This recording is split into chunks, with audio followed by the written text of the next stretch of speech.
Billings City Council. So this evening we've got an agenda, and there's a copy back on the cart if anybody would like to see it.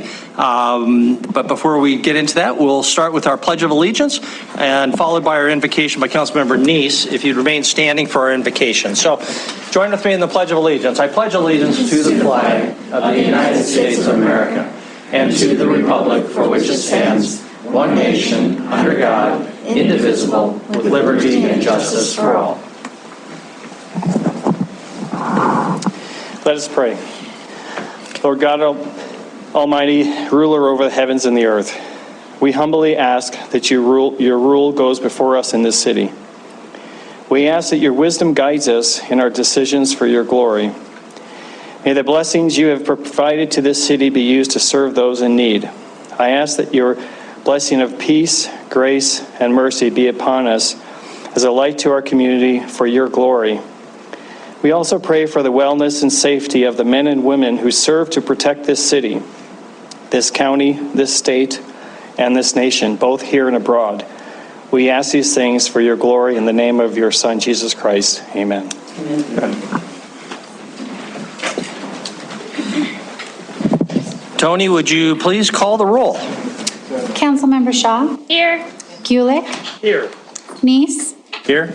Owen. Here. Joy. Present. Chariki. I am here. Tidswell. Here. Purinton. Here. Boyette. Here. Rupsis. Here. Mayor Cole. Here. This evening we have two sets of minutes for approval.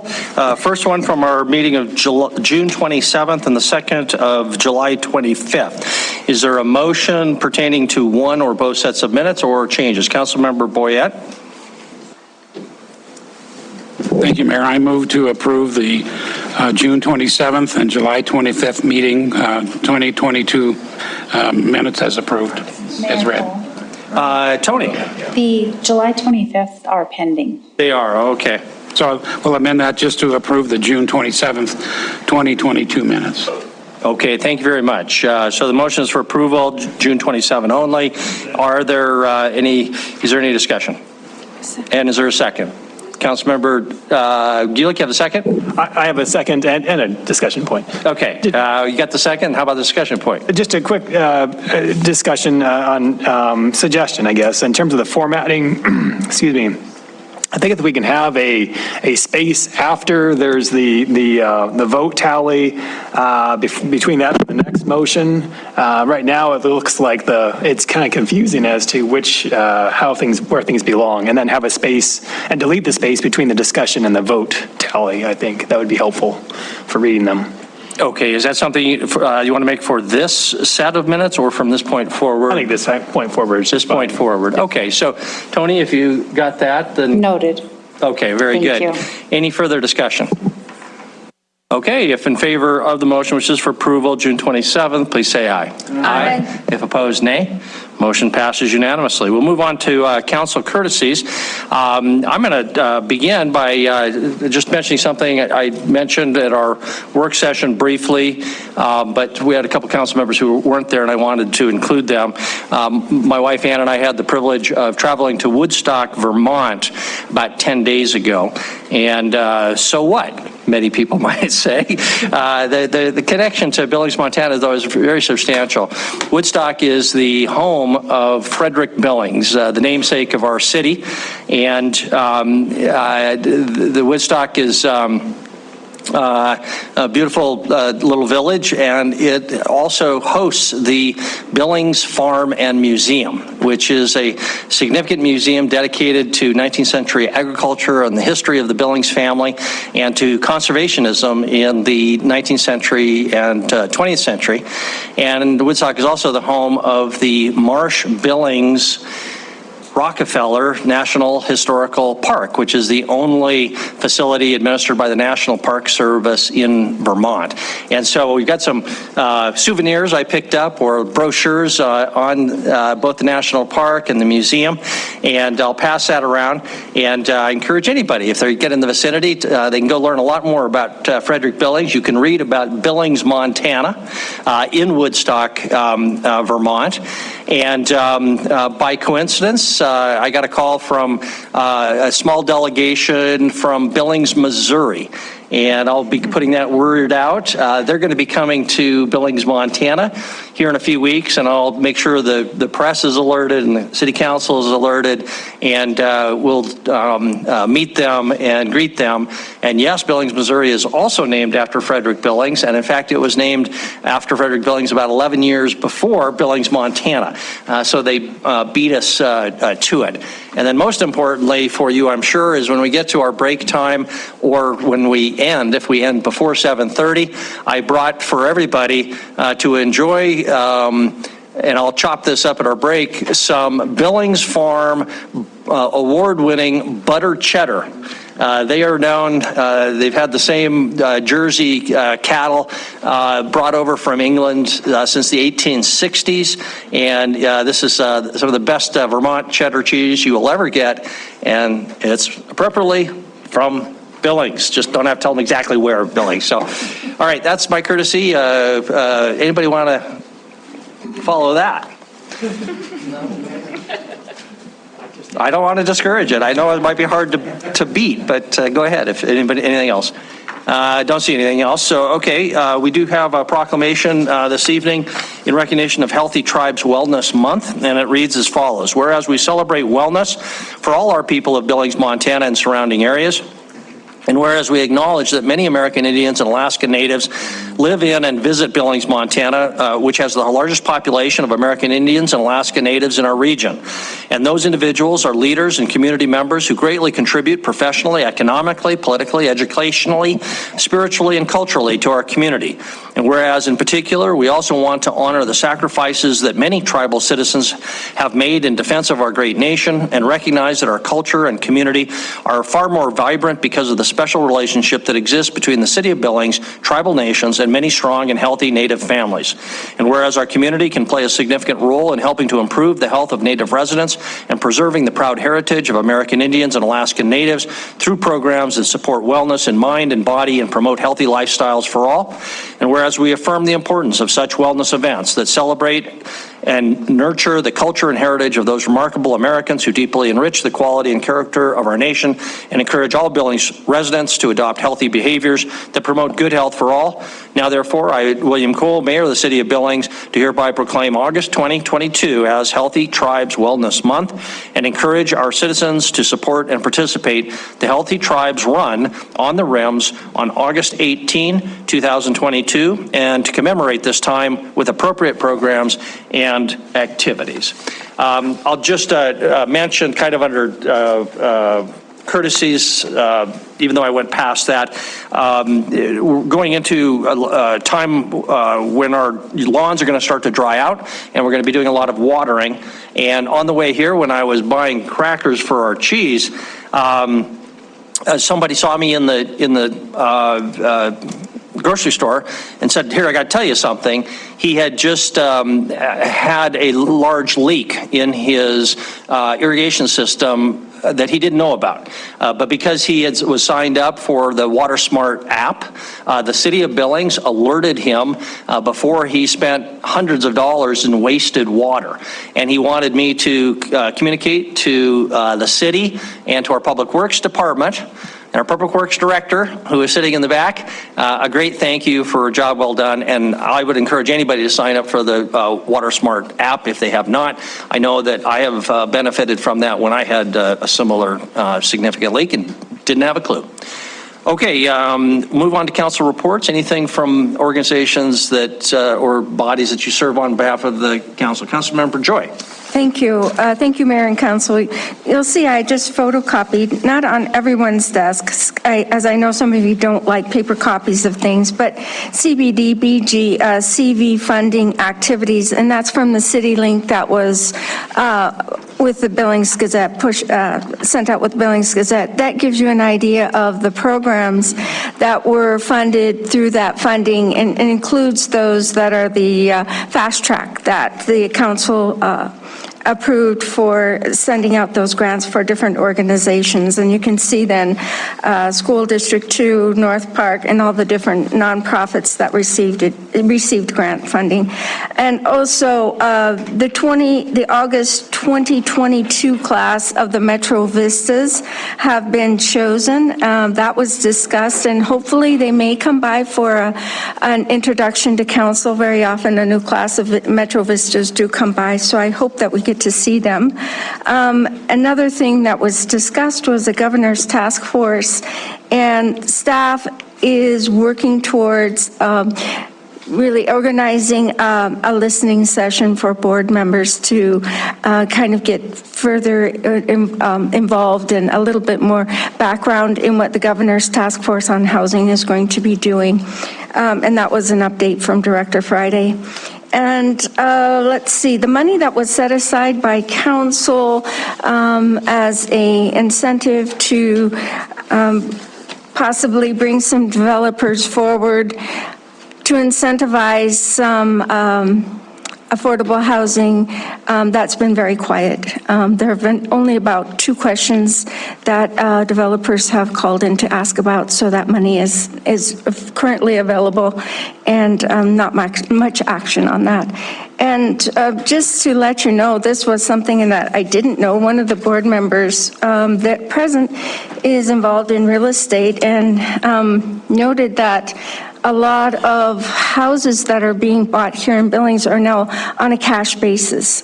People moving from other states who have homes are selling and moving to Billings, and so a lot of them aren't even needing mortgages. So that's a kind of interesting development. Thank you. Very good, thank you. Any other council reports?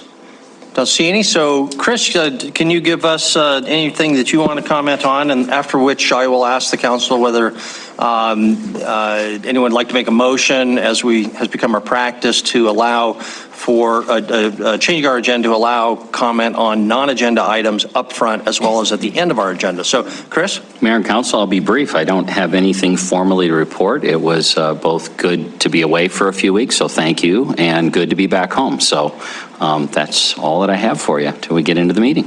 Very good, thank you. Councilor, is there a motion to amend our agenda? Councilmember Bernice. I'd like to make a motion to amend our agenda to include public comment on non-agenda items prior to public comment on non-public hearing items, and the time duration to be determined by you, Mayor. Thank you very much. Is there a second? Councilmember Gulick. Any discussion? Not all in favor of the motion, please say aye. Aye. Very good. That means that our next item on our agenda is an opportunity for public comment on anything, whether it be on our, or at least I guess say on our non-agenda items, more accurately. So normally you would have to wait if you wanted to comment on something that's not on our agenda until the end of our meeting. But we've learned that that's a long time sometimes, so we don't want to inconvenience you by making you sit too long. So if anybody came tonight to comment on something that is not on our official agenda, this is your opportunity. We just ask that you come to the podium, keep your comments to 3 minutes, tell us your name and address. Excuse me? Yeah, if there's more than one, go ahead and line up so we know who else is going to want to comment. So go ahead. Thank you. My name is Carrie Jones, and my address is 5024 Hoskins Road, Billings, Montana, 59105. And I'm also a business owner in the Heights. I have a State Farm office off of Main Street.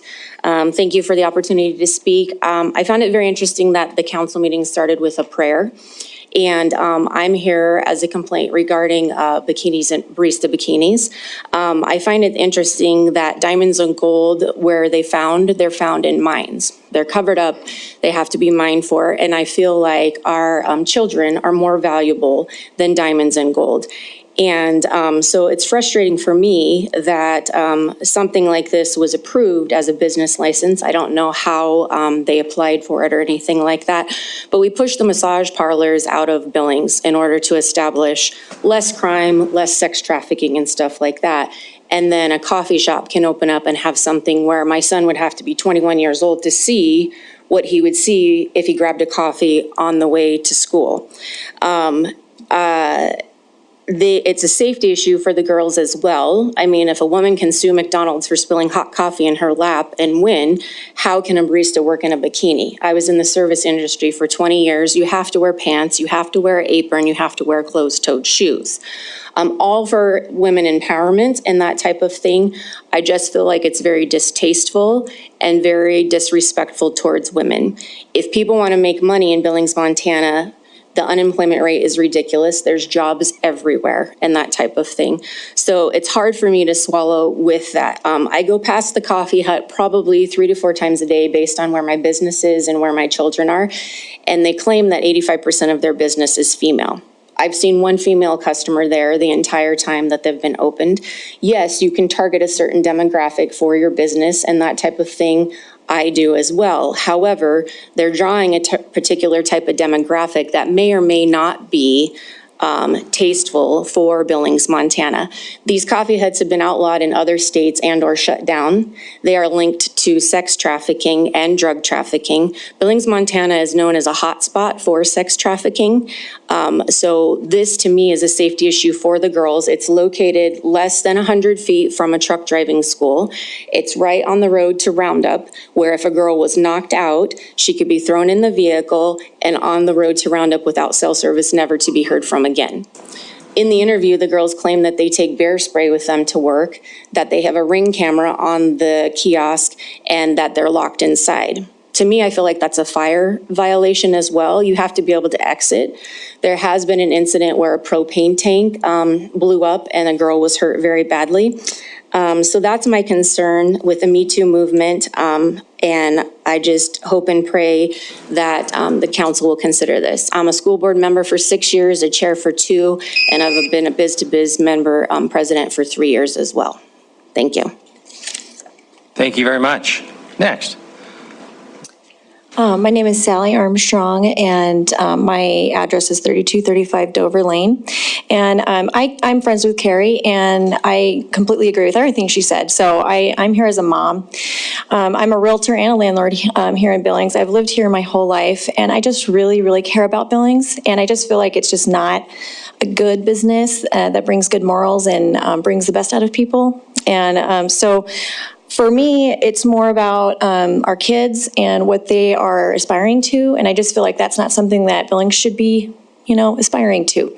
So I think that I too drive by that coffee place all the time, and it's always busy, always male clientele, and I do feel, worried for the girls that work there, but I also feel worried for the boys that are going to be wanting to go there, and so just being a mom, I feel little bad about that industry, so hoping that we can do something about that. Thank you. Next. My name is Ming Cabrera, of course, 1734 Polly Drive.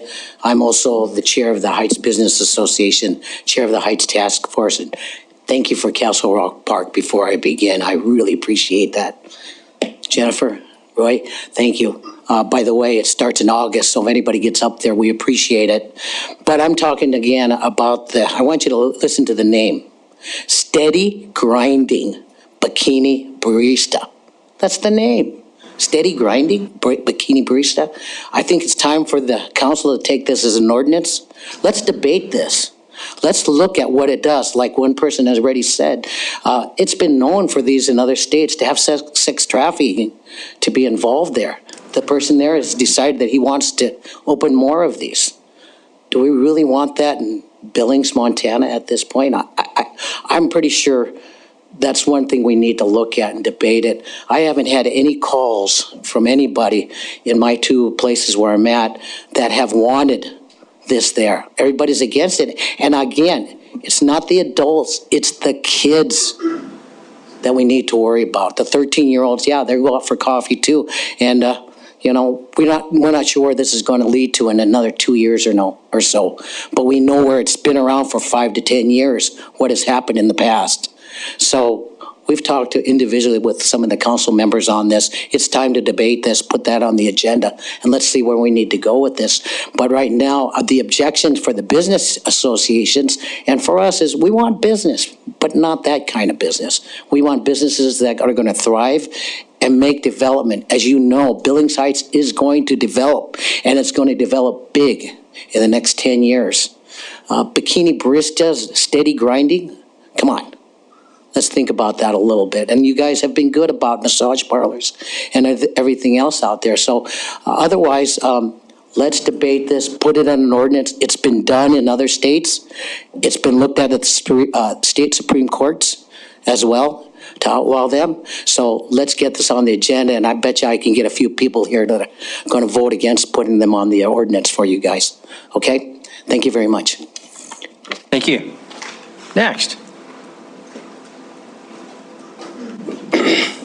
Hello, Wesley Nunn. Jennifer, Roy, thank you.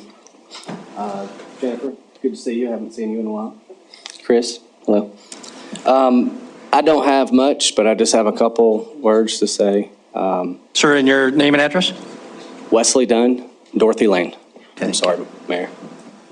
Harassment and child endangerment. I have a name I want y'all to write down too. Anthony William Felton. That's all I have. Thank you.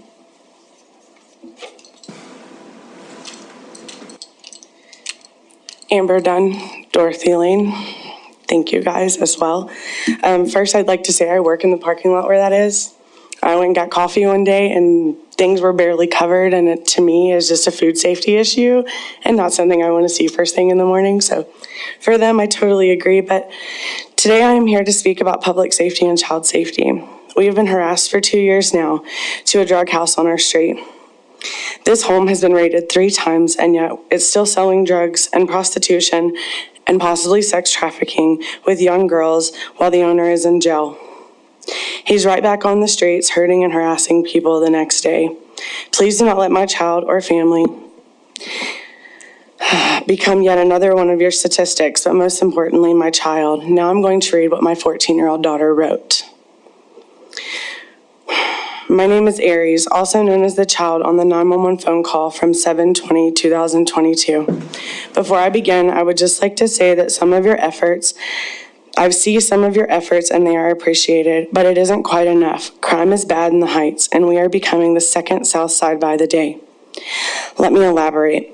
The first example is a bike path, which I know some of you guys have questions about why kids aren't using it, which is why she wrote this.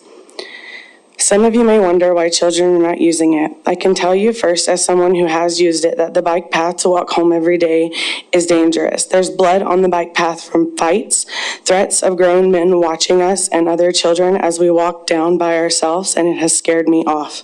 Resorting to walk down bench, which you know is way more dangerous. It isn't any less dangerous walking past certain houses that scare me due to the amount of cars in it every day and the way that people act. I do not feel safe walking in my own neighborhood when there are new people every day in it that prove to be bad.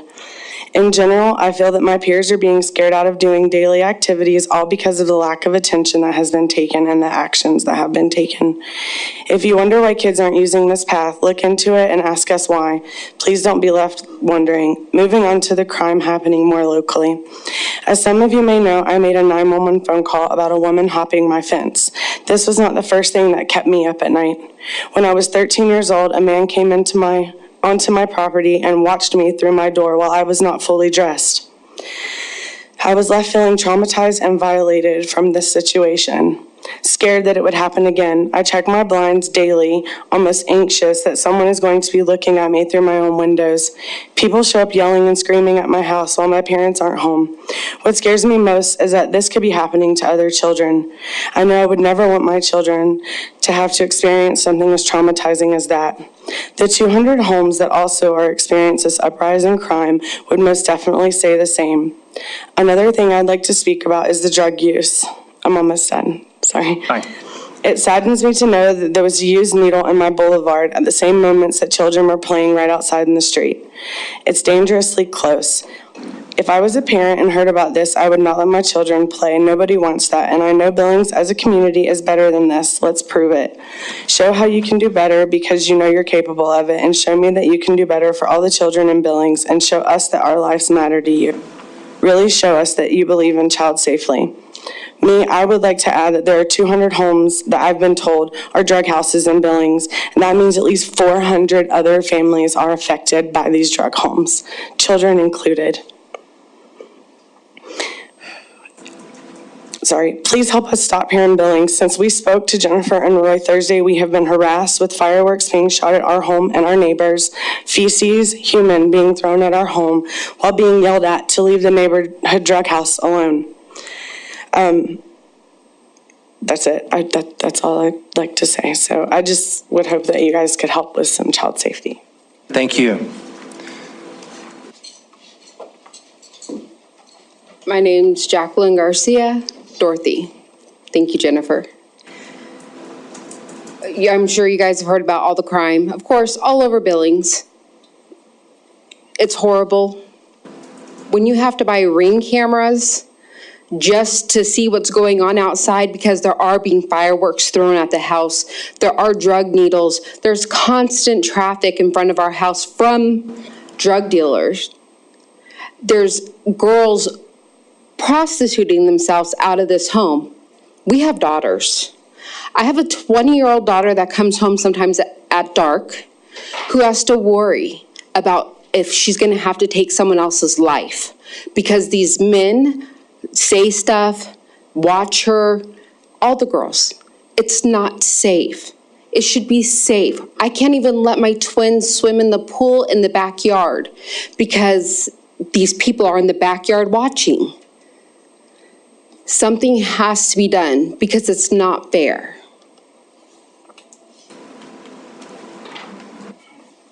Thank you. Next. My name's Sean Callahan, and I'm from Dorothy Lane. And Mary, when you opened this, we talked about where you traveled and everything that you did, and thank you for the knowledge and all that good stuff. But when he comes and you have all that on there, are you gonna share any of the statistics about the drugs, show him any of the problems, take him in any of those neighborhoods, or do anything like that? I don't think you would probably show somebody the bad side of this town. And if this loophole that's going around in circles, and all it does is come down to bigger jails, not since 1990 something. Why in over 30 years has that not been addressed? Why does it take someone like me coming during your guys' meetings or other people that have been affected that constantly call and want stuff to stop that for some reason just won't stop? I mean, it's like, I've been on vacation. I see you guys smiling, having fun, talking. It don't make sense to me. And any one of you that have kids, just answer this simple question. When are you not doing your job protecting your kids? When do you have to stand up and do somebody else's job? I know this is public comment, but when? Just like everybody asked, no one has an answer. Thank you very much. Any further public comment? Okay, very good. We'll close the public comment on non-agenda items.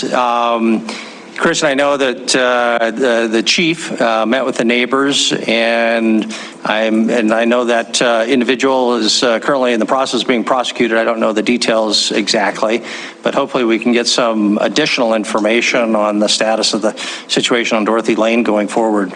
However you and the chief think best to communicate that to the neighbors and also to the council.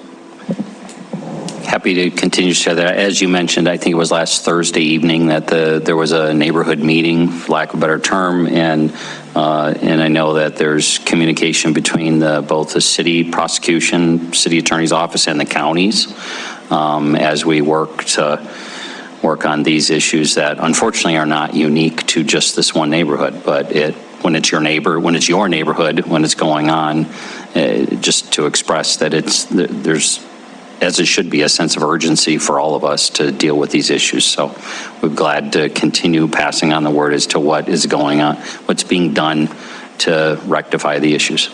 Okay, thank you. Before we move on, some quick questions for Chris, Councilmember Boyette and Purington.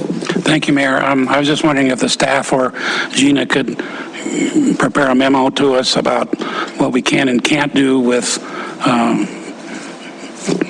kiosks that have girls in bikinis, or what can we do, what can't we do, so that we're more informed about what laws are out there and what we can and can't do.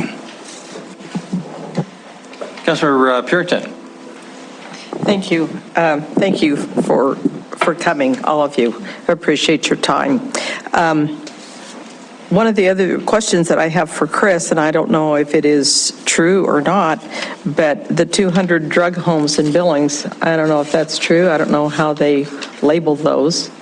But anyway, know that there are things in the works, if you will, to address some of these drug homes throughout Billings, and whether they're homes or other properties through Billings, because we know that that is a big issue. And I think our police department, and we've got DEA, Drug Enforcement, we've got U.S. Marshals, we've got a whole bevy of law enforcement in Billings, which we're just really blessed to have, and even from the state. So know that you are being heard. You may not see immediate results, but you are being heard. So thank you. Thank you. Anything further before we move on to public comment on item 1? Don't see any, so we will move now public comment on non-public hearing items. Tonight, that is our consent agenda, item number 1, item number 2, and 3 will have public hearings later. So you have an opportunity to comment on items 2 and 3 later. But this is your chance to comment on anything that might be on our consent agenda, item number 1, and all the sub-items. Is there any public comment on item number 1 or its sub-items? Don't see any, so we will close public comment period on item number 1. Move to our consent agenda. First, ask if there are any separations for separate votes. Councilmember Purington.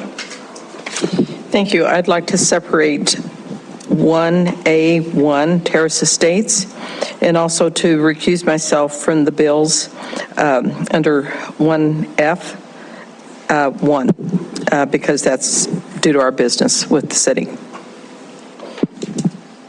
Okay, thank you very much. Any other separations? Seeing none, is there a motion? Councilmember Tidswell. No. You don't have to second it, but do you want to make the original motion for the non-separated items? Yes. I move to approve the items of the consent agenda as submitted, with the exception of the items moved for separation. Okay, second, Councilmember Purington. Okay, discussion. Or I'm sorry, Boyette. What did I say? Yes, just in that direction. Any discussion? Councilmember Gulick. It doesn't really relate to item 1B exactly with the landfill drop-off, but the repairs to the building, but just thought I would pose the question now. I know do we know what the cause of the fire was, and what's our plan for preventing it from something like that from happening in the future, I guess, just. So we have had a couple of insurance companies come out and do their reports. We have heard preliminary findings, but we haven't had the final report issued yet. So I can't really say for certain what's going to happen, but they think there was faulty equipment. So we kind of hope that's where that goes. So to that end, we hope that what we have in that building should preclude this kind of thing from happening. So we're obviously doing a lot more testing, ensuring that our equipment is in good working order. We may change some of our operations as well. Some of the grinding we may do outside if it's some of the more flammable grinding. Okay, hey Debbie, while you're there, so item 1B, the drop-off building contract, at least with the hard copy of the packet that I had, there wasn't an actual contract. It says we're approving the standard GCCM standard agreement and general conditions. Is that clear what is being approved, or was there a copy attached to the electronic version? I just don't have any question about what we're approving. If it's totally standard, okay, but just wanted you to clarify that. So yes, we have standardized on a GCC contract that you've approved a few times, and that is the contract typical of our professional services contract or some of our other contracts. That's just our standard template. Okay. All right. Thank you very much. Any other discussion on the motion for approval of the non-separated items? If not, we'll proceed to a vote. If in favor of the motion for approval, please say aye. Aye. If opposed, say nay. Motion passes with the exception of Councilmember, well, I guess we really need a separate vote on item F1 when we get to it. So first separated item is item 1A1 Terrace Estates. Councilmember Purington, that was your separation. Did you want to start the discussion? Well, I did, but Chris isn't here. Okay. He left. All right. Well, we don't have to take those in order. So if we want to address the bills for F1, we can do that. Councilmember Joy? Thank you, Mayor and Council. I move we approve bills of the week June 24th, 2022. Okay. With Councilmember Purington abstaining. Very good. Is there a second? Councilmember Neese? Any discussion on that? If not, if in favor of the motion for approval, bills of June 24, 2022, please say aye. Aye. If opposed, nay. Motion passes unanimously. Councilmember Purington recusing herself. I think Chris probably stepped out to talk to our neighbors on Dorothy Lane. Councilmember Purington, is there anybody else, or we can also just kind of cool our jets for a few seconds? Long gone? No. You see him? The whites of his eyes? Okay. I take it you got a question for Chris? Right. Yeah. Thank you. Could you tell us an amusing anecdote while we wait?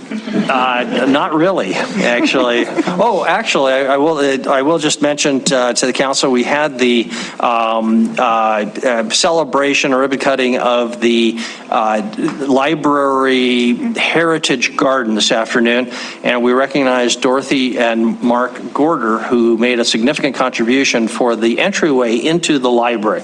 And so that looks great. Go by, check it out. It has signage with the crow names for a lot of the native plants that are now in that area, and it'll take a couple of years. Landscape architect warned us, be patient, but that's a great contribution to the library and much appreciated. We had a little ribbon cutting, so that was it. Chris, while you were out, we approved the consent agenda with the exception of item 1A1, bid awards for Terrace Estates.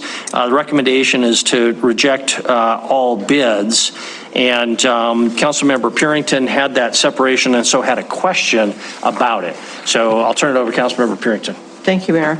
So Chris, my question regarding this is, the last that council heard about Terrace Estates is Boyers had pulled it, and I think your comment was we're going to work on something that benefits everyone. So could you walk us through the process of what you went through with the Boyers to come up with the Boyers pulling their bid? Sure. So thanks for the opportunity, and sorry to be out talking with some of the folks who testified. We met with the Boyers. I was a part of two meetings, along with Public Works and Planning and Parks. The result of that was to bring back to them some ideas, candidly, of what RECODE would allow from a density standpoint, as well as to talk about what options do we have on the utility side. So one of the realities here is if you just kind of read our code or our internal rules relative to utilities, it would cost millions of dollars for their share of our $4 million investment in utilities past their property. We presented them with some ideas of how we think we could make that more realistic or affordable for homes to go in, while also being fair to the reality that the city made the investment.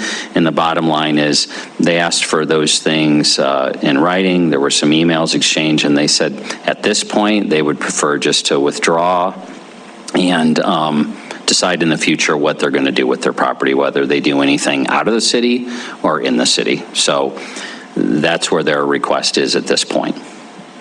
So with that, it seemed to me like there was part of that was going to be part of the trail. network that was being worked into that location. So does that go away, and where does the city plan on putting the trail now?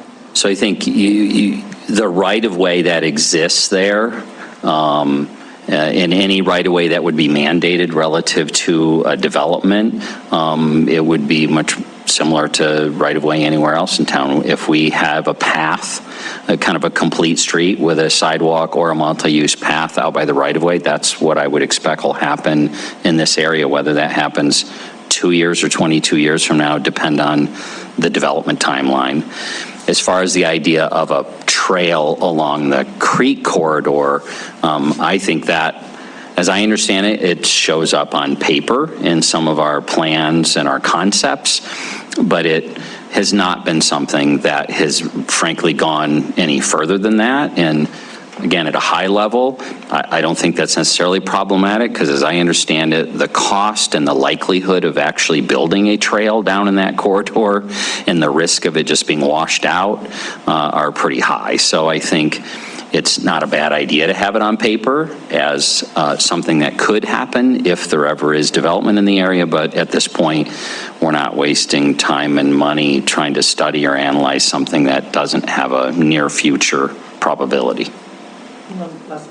Sure. So it's my understanding from speaking with the Boyers that their impression was basically the city wanted their property annexed into the city to help pay for that infrastructure. And right now, because they're not using that infrastructure, and they never had plans of annexing into the city. So I just want to be noting that they did not feel like the city really worked to make some sort of an agreement that was good for both sides. Fair enough. I would just say I felt Public Works and we did, and planning, absolutely approached it with ideas. And I think at this point, there's frankly some sour taste in folks' mouth. This is an interesting parcel. In 25 years, I've never had a piece of property get de-annexed from the city. So imagine whatever went on to de-annex this parcel, from 80-some lots on paper to what realistically that would never get built with the topography, to be where we are today, which is we've put $4 million into a utility line right in front of that property. So at some point, it would be my speculation, at some point that land gets developed, and we wanted to be encouraging to them to do it, but if they connect to the utility, they would need to annex into the city like everybody else in that. And we wanted to do that in collaboration with them. If they don't want to, their expression is not now. They're not interested in pursuing the conversation. We're not interested in trying to hold them up, but also we've been clear with the health department and the state of Montana that the utility is there, and so we would expect to work with them like any other property owner along a public right-of-way with utilities in it. Okay, thank you very much. Councilmember Shaw. Thank you. I move to approve item 1A1 to the staff's recommendation to reject all bids. Thank you very much. Councilmember Neese has the second. Any discussion? Councilmember Neese. Quick question, Chris, on this. Typically, when we have property that's, like you say, it's de-annexed outside the city, there's no real city involvement in it. Why would we keep the right-of-way, the city right-of-way in there? Wouldn't we, because they're the original property owners, wouldn't we have also deeded all that right-of-way back to them, since it's kind of putting it back to what it was before anything happened? I'm going to need Debbie's help on what is in the city and what's out of the city. My understanding is, and this is not unique to this area, wherever you have a checkerboard of in-city, out-of-city, actually your right-of-way is not going to come in town until there's an adjacent annexation to it. Most of the land here that's been talked about was not right-of-way connected to the road. It was this parkland area. And I think, frankly, over the hope that at some point you would have a trail corridor or open space protecting those kind of view sheds or that sensitive area. Okay, thank you. Okay, any further discussion? Okay, we'll move to a vote. The motion is for approval, item 1A1. If in favor of the motion, please say aye. Aye. If opposed, say nay. Motion passes. Councilmember Purington voting in the negative. That concludes then our consent agenda number 1. Earlier, Chris, we approved item 1F1, the bills for June 24th. Brings us to our regular agenda, specifically item number 2. Jennifer and Debbie, I think, are probably our presenters on this, or at least Jennifer. And this is the ordinance, as I understand it, getting what would get rid of the arterial street fee, or at least expand the street maintenance fee to allow for construction. That it is not included there now, but I'll let Debbie get into the details. Actually, I think it's Jennifer who's going to kick us off. I'll just say at a high level, Mayor, yes, you've kind of summarized it. As you recall, in this budget cycle, the determination was to combine, rather than having separate arterial and street maintenance, to take those two assessment districts, for lack of a better term, and combine them and do both construction and maintenance. So it always is a little easier than it sounds, especially when you're taking a couple of decades of work and methodologies of structures, fee structures, and trying to mold them into one. But that's where we're here tonight to really do two things. First, the ordinance, which, again, just as a reminder, like any other ordinance, requires a first reading, a second reading, and then a not less than 30-day effective date. So it is very time sensitive to tonight in making its way forward on first reading, and then that'll be followed with a resolution that actually gets into the rate structure side of things. So with that, I'd like to turn over to Jennifer to cover it. Jennifer. Good evening, Mayor and Council. Between the Mayor and Chris, I think you just gave my presentation. So it's one slide. But Chris is right. Tonight is the first reading of the ordinance to amend City Code, the Street Maintenance District part. And as he talked about, we are proposing to eliminate the arterial construction fee by increasing Street Maintenance District 2 to make up the difference.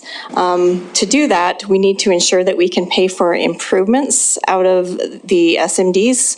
And state law does allow for the use of improvements within street maintenance districts for the use of street maintenance district funds.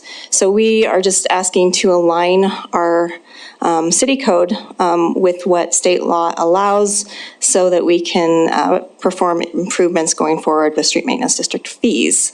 Tonight is the first reading. The second reading will be at the August 22nd meeting if this is approved, and then effective 30 days after that. And that is it. Okay, questions? Councilmember Neese. Thank you, Mayor. Jennifer, the mayor said, and I think you said that we're eliminating the arterial construction fee. Does this ordinance actually repeal the ordinance, or is there going to be more? Do we have to do something else to repeal that? Mayor, Councilmember Neese, we would need to amend that part of city code as well. So for right now, we were just planning on not assessing the arterial construction fee, and we can later amend the arterial code to revise that. Okay, Mayor, quick follow-up on that. Go ahead. Is there any reason why we can't do them both at the same time? Mayor, Councilmember Neese, previously I had thought I heard that some council members may want to keep it just in case we wanted to go back to it. So that's why we didn't bring it forward tonight for a repeal. But we could after we noticed it, but we couldn't do it tonight because we haven't noticed that. Right. Okay. Yeah. And I agree. I think there may be an option to go back if there's a change. But my understanding was, at least I would like to see us repeal it with at least a drop dead date on it, so that if we decided to revive it, we had a period of time to revive it. Okay. Further questions for Jennifer? Any further questions for Jennifer? Councilor Ripsis. Jennifer, so this is kind of like the other special districts where now that we're noticing this change, if we get protests from 50% of the people in Billings or property owners or appraised value, and then this can't go forward, right? But 50% is such a high bar that we're unlikely to see that. Councilmember Repsis, no, this is different than the special districts. So the street maintenance districts have a different statute instead of that 50% requirement, so it doesn't follow that. I'm looking at the statute, it's 50. I think the special district is like 10%, but this one's like 50? Right, for an ordinance change, yes. For the resolution that follows, it's not a 50% protest period, you don't go through that. But we're changing the ordinance, right? Correct, this item. Okay, anything else for Jennifer? Before we proceed to a vote. Public hearing. Oh, thank you very much. Let's do that now then. We'll open up item number 2, the proposed amendment to Ordinance Billings, Montana Code 22-500 involving street maintenance districts. Is there any public comment at this time on item number 2? Please come forward if you have any public comment on that item. Any public comment? Nobody is online. Nobody is coming forward. So we will close the public hearing on item number 2. Any further discussion before we proceed to vote? Councilmember Boyette?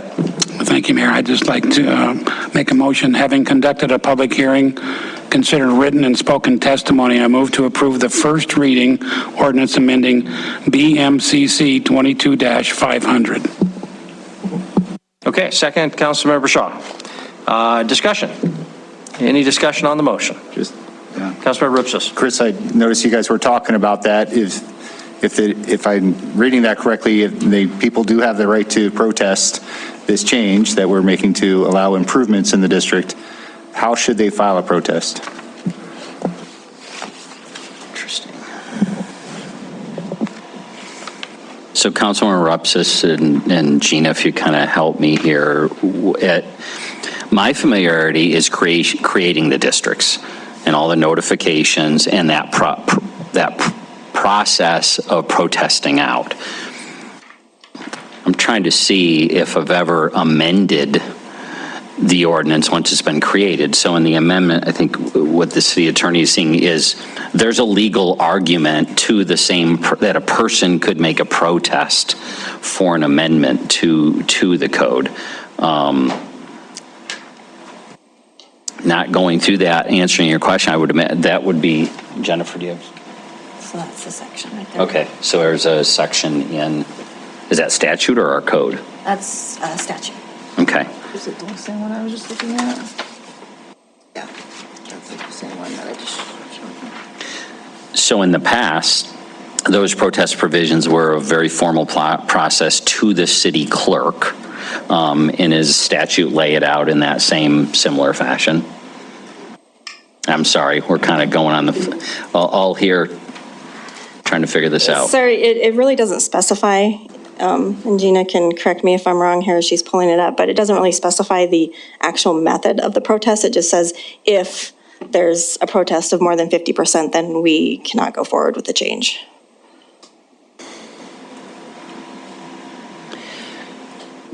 So if our ordinance, probably some default process. So maybe we want to make sure that's clear on our website if this is approved, just so that the public understands what that process is, whatever it might be. Yeah, we can certainly notice that. Okay. Okay. so for the sake of anybody who might be watching, I would say the starting point of that would be in writing a letter to the city clerk's office, very specifically expressing their desire to protest the amendment. It's not the creation of a district. We're not creating a district tonight.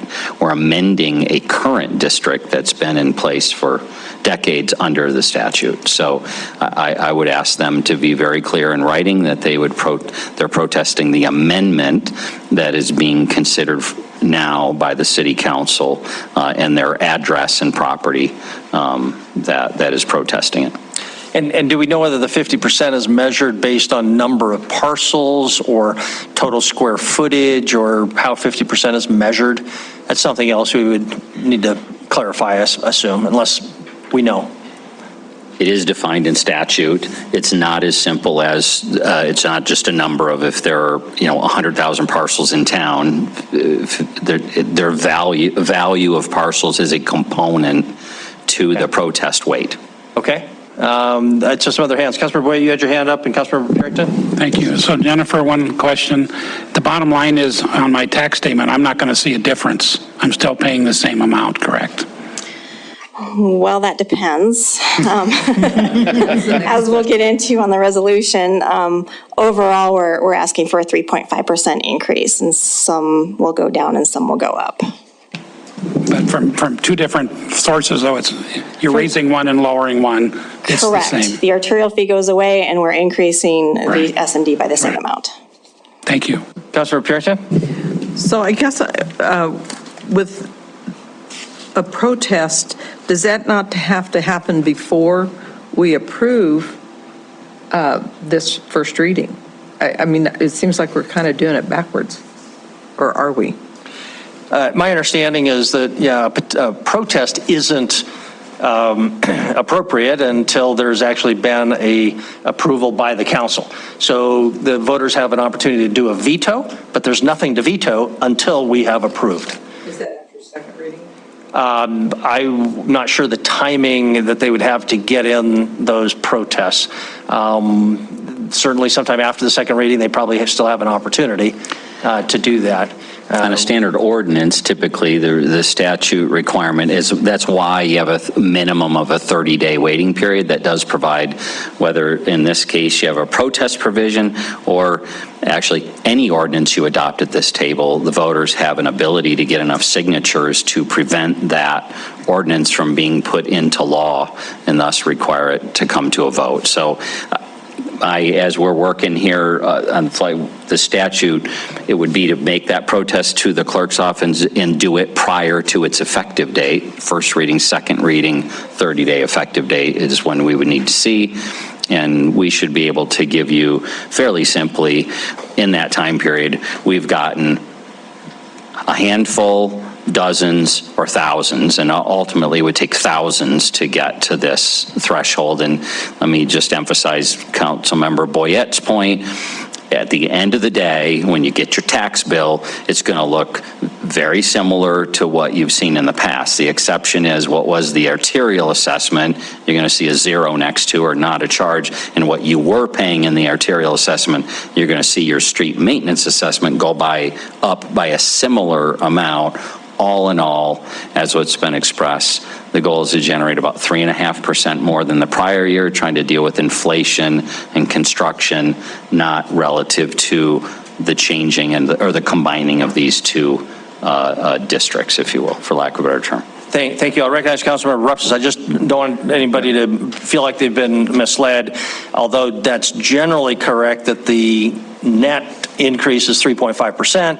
Individual properties may see a substantial increase, a substantial decrease, or something very close to the 3.5. So, Mayor, you're absolutely correct as we try to brushes. Yes. Yep. Okay. Councilor Rupsis? Yeah, Chris, I apologize for bringing this up now, No. but I just, I think we've had enough intrigue with these districts that I just want to make sure we're doing this correctly. As I'm reading this, it almost seems like we have to pass an ordinance for any improvements we want to do, not to make the amendment to the district, but anytime we want to do improvements under the district, we have to pass an ordinance, which to me would be fairly concerning.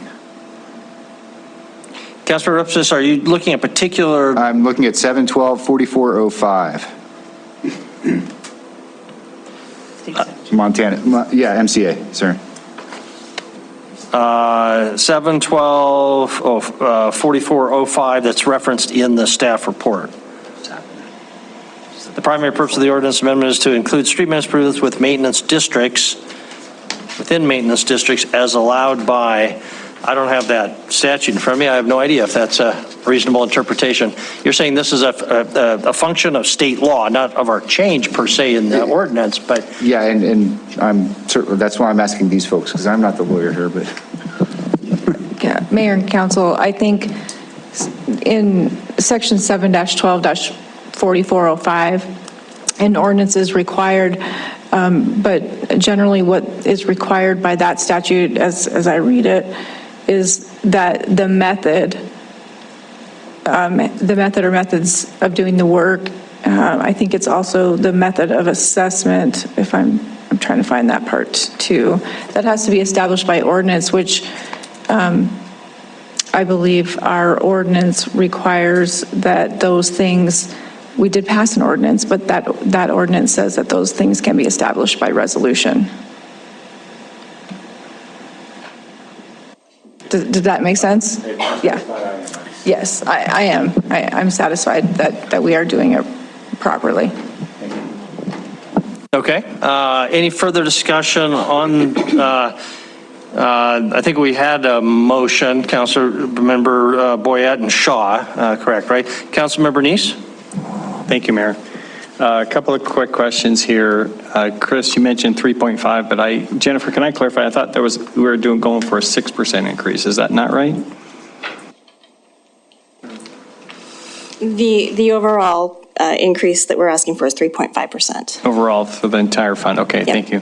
And then Jennifer, just real quickly, the only changes we're making is the underline, the red line in this ordinance. Is that correct? Correct. Okay. That's what I thought. And so when it says maintenance and improvements, what type of, since we're adding improvements, what do you anticipate the improvements are going to be that we're going to be able to do with this SMD now?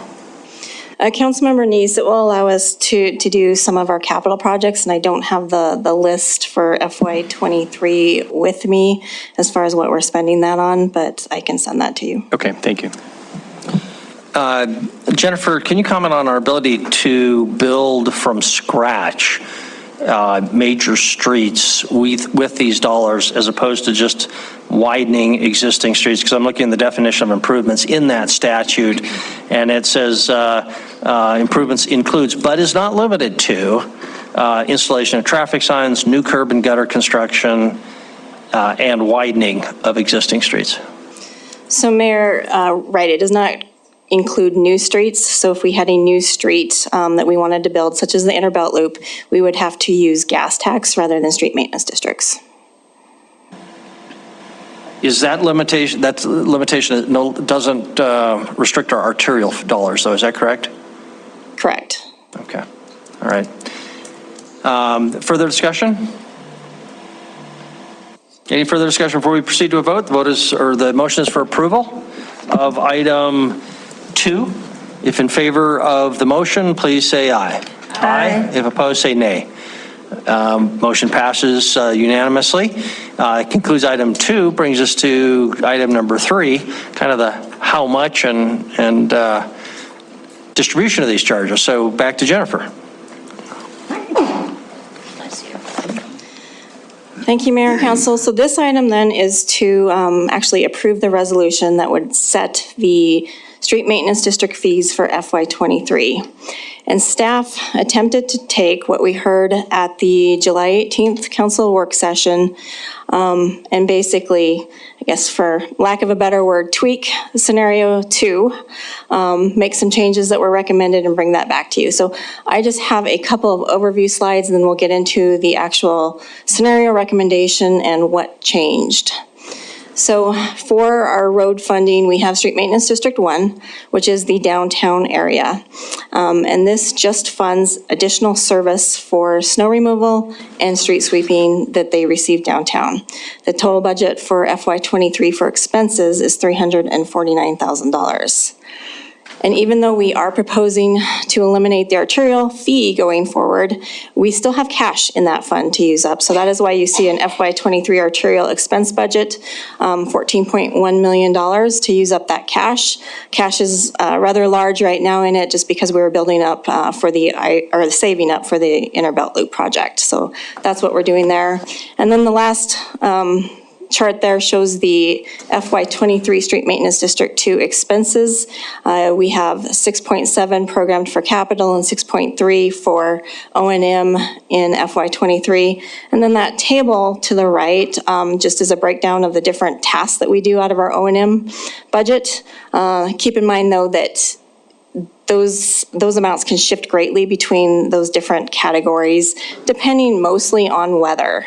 So if we have a more severe snow year, we will overspend that snow budget pretty quickly because that's just set for an average winter. And when that happens, then we do less in other areas. If we have a mild winter, we underspend that snow budget, and we usually shift our resources to do more painting and gravel roads and alleys. So like we talked about, we are proposing to just have one road fee going forward. So right now, the arterial fees generate about $4.6 million. We are asking for a 6% increase of $277,000.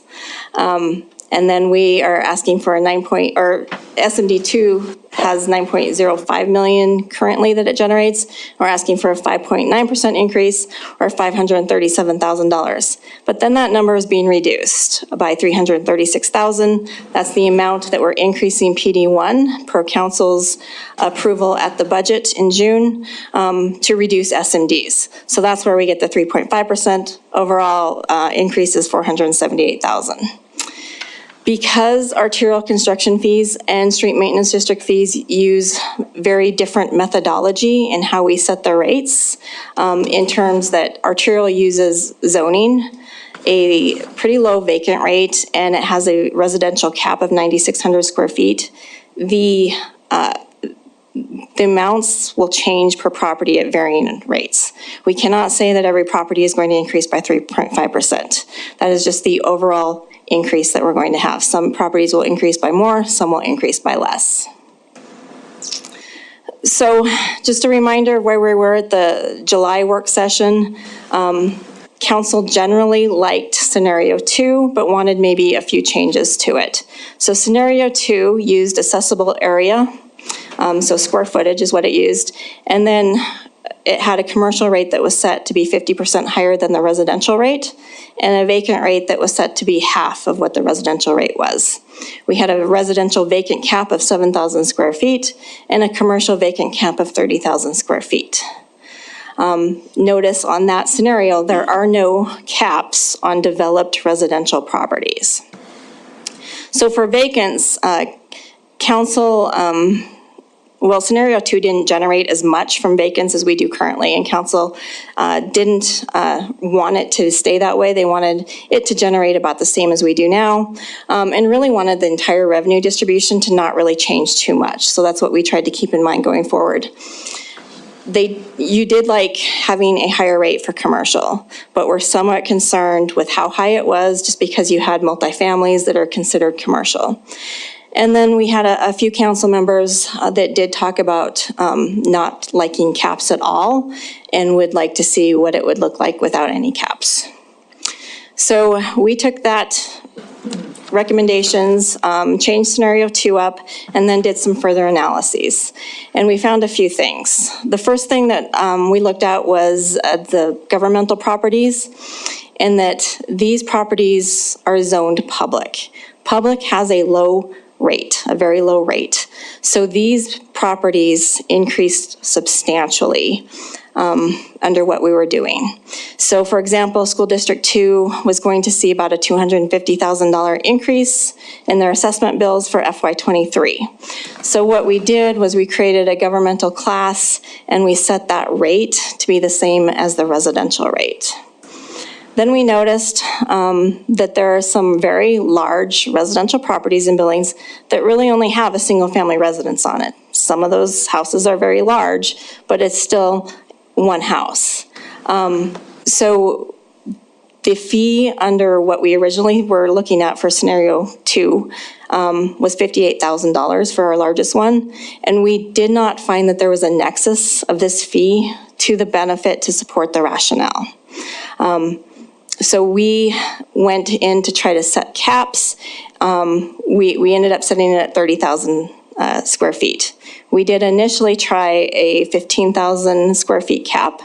And what happened when we did that was the smaller properties had to increase more, because the lower your cap, the higher your rate.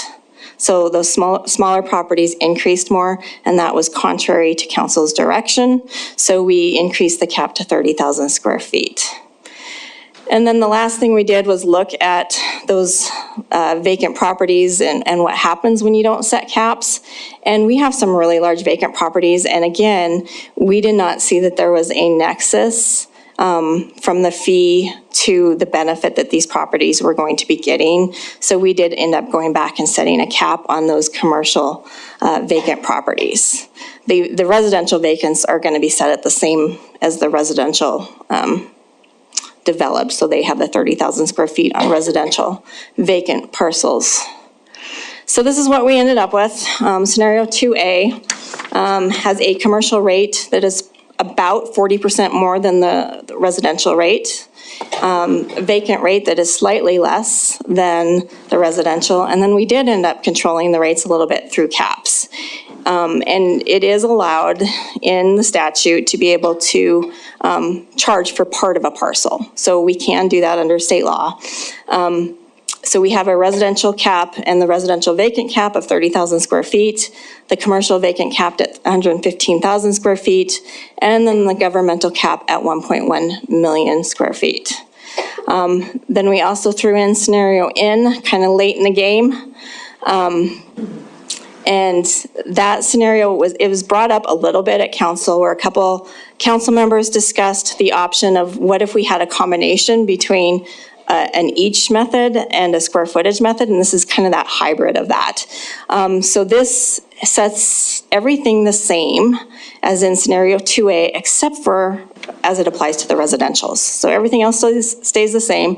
The residentials are then set with a base fee of $150, or that's the minimum. So every property receives a minimum of $150. And then the other part of the fee is charged for all square footage in excess of 7,500 square feet for each parcel. And that rate was just set to be what was needed to make up the difference in what we needed to collect from residentials. And then of course we eliminated the 30,000 square foot residential cap.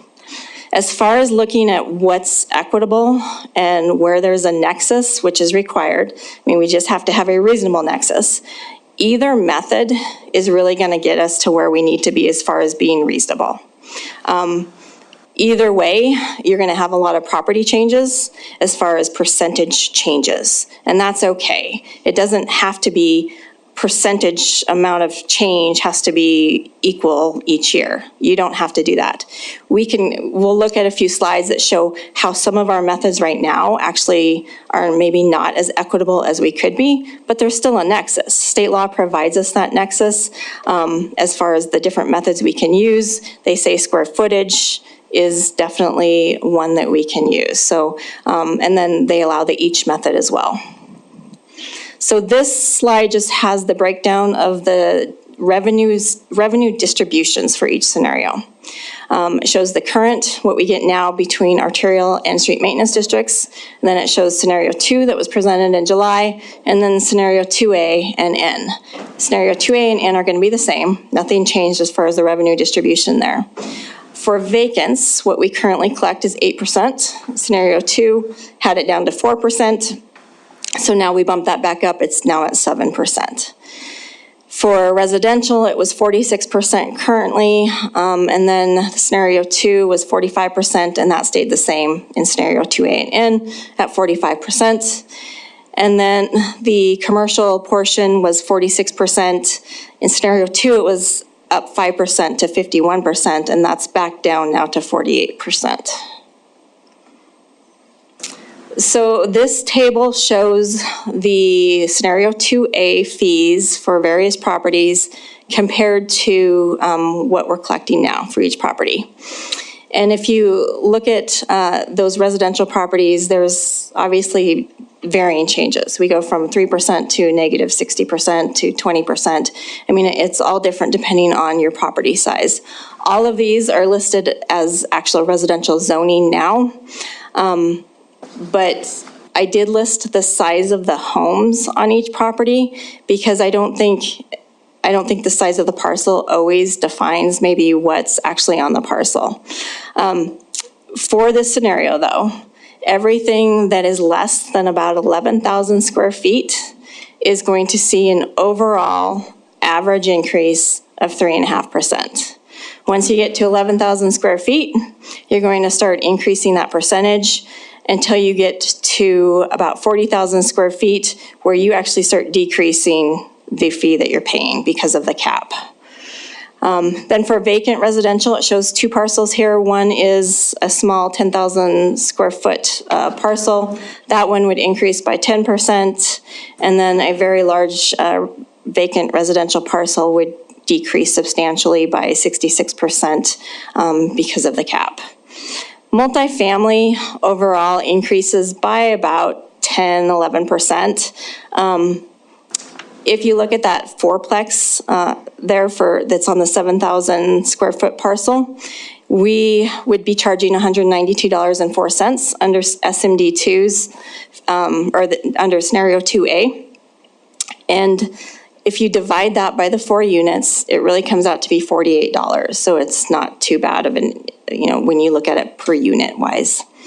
Commercial is all over the place because it really depends on what they're zoned. So you have a daycare there that is zoned mixed residential right now, and that one gets a 12% increase. You have a bank that's zoned corridor mixed use, which has a higher arterial rate than the mixed residential does. So theirs is only a 3% increase.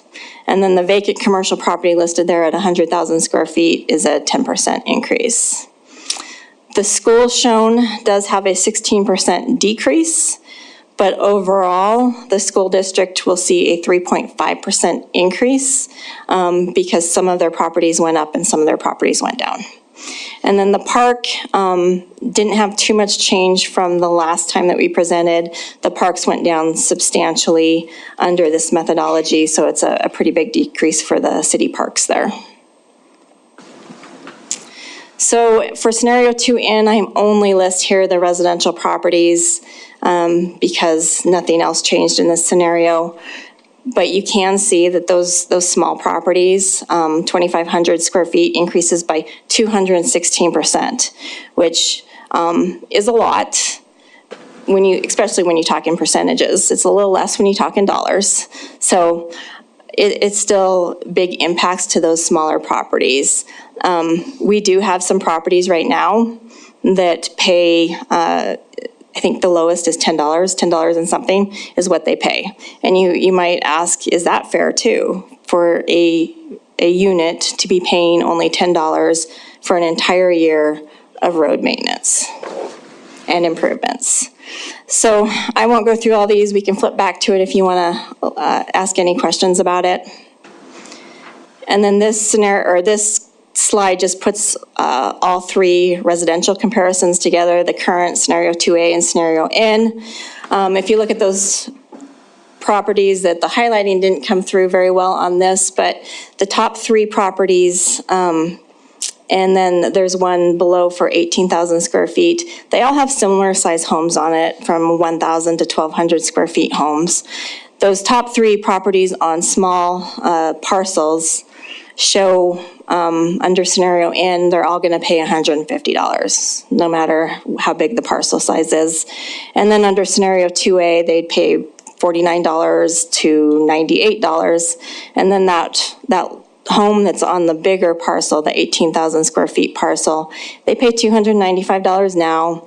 That would go to $353 under scenario 2A, and then actually decrease down to $270 under scenario N.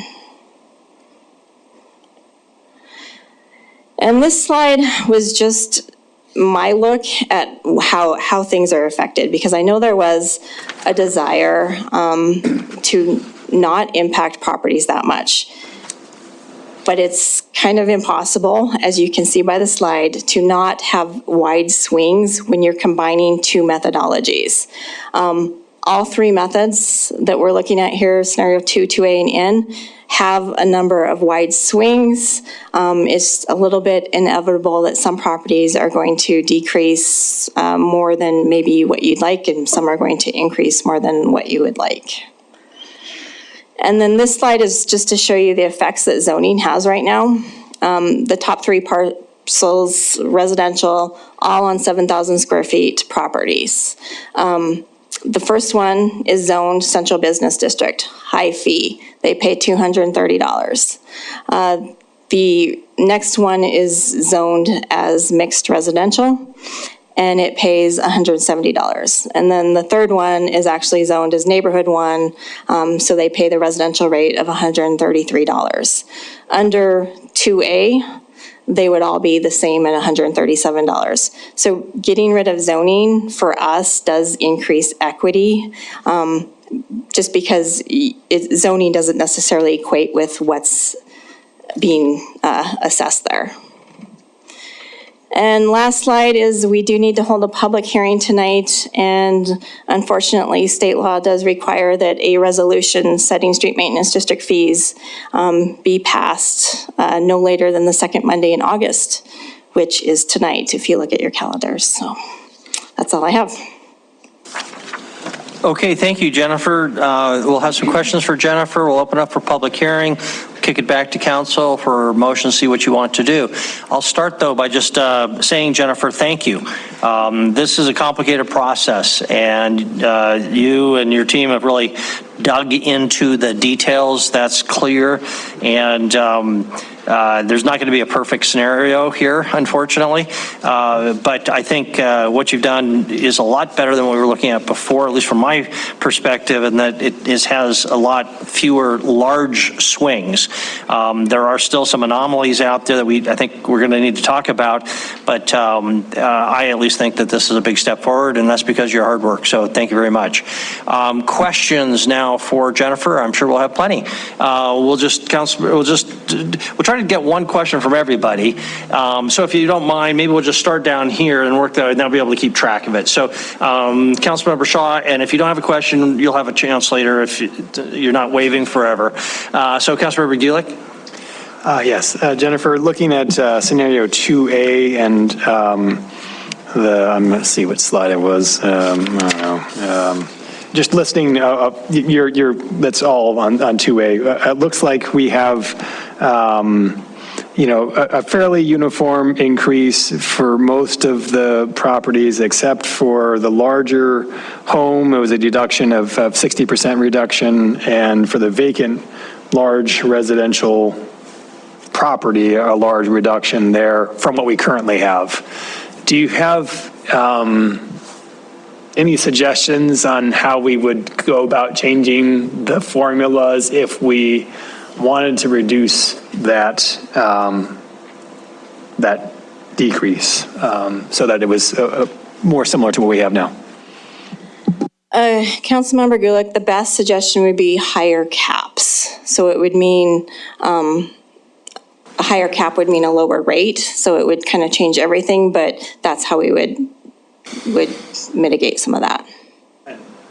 Maybe a quick follow-up, and recognizing that we need to pass something tonight. Is there,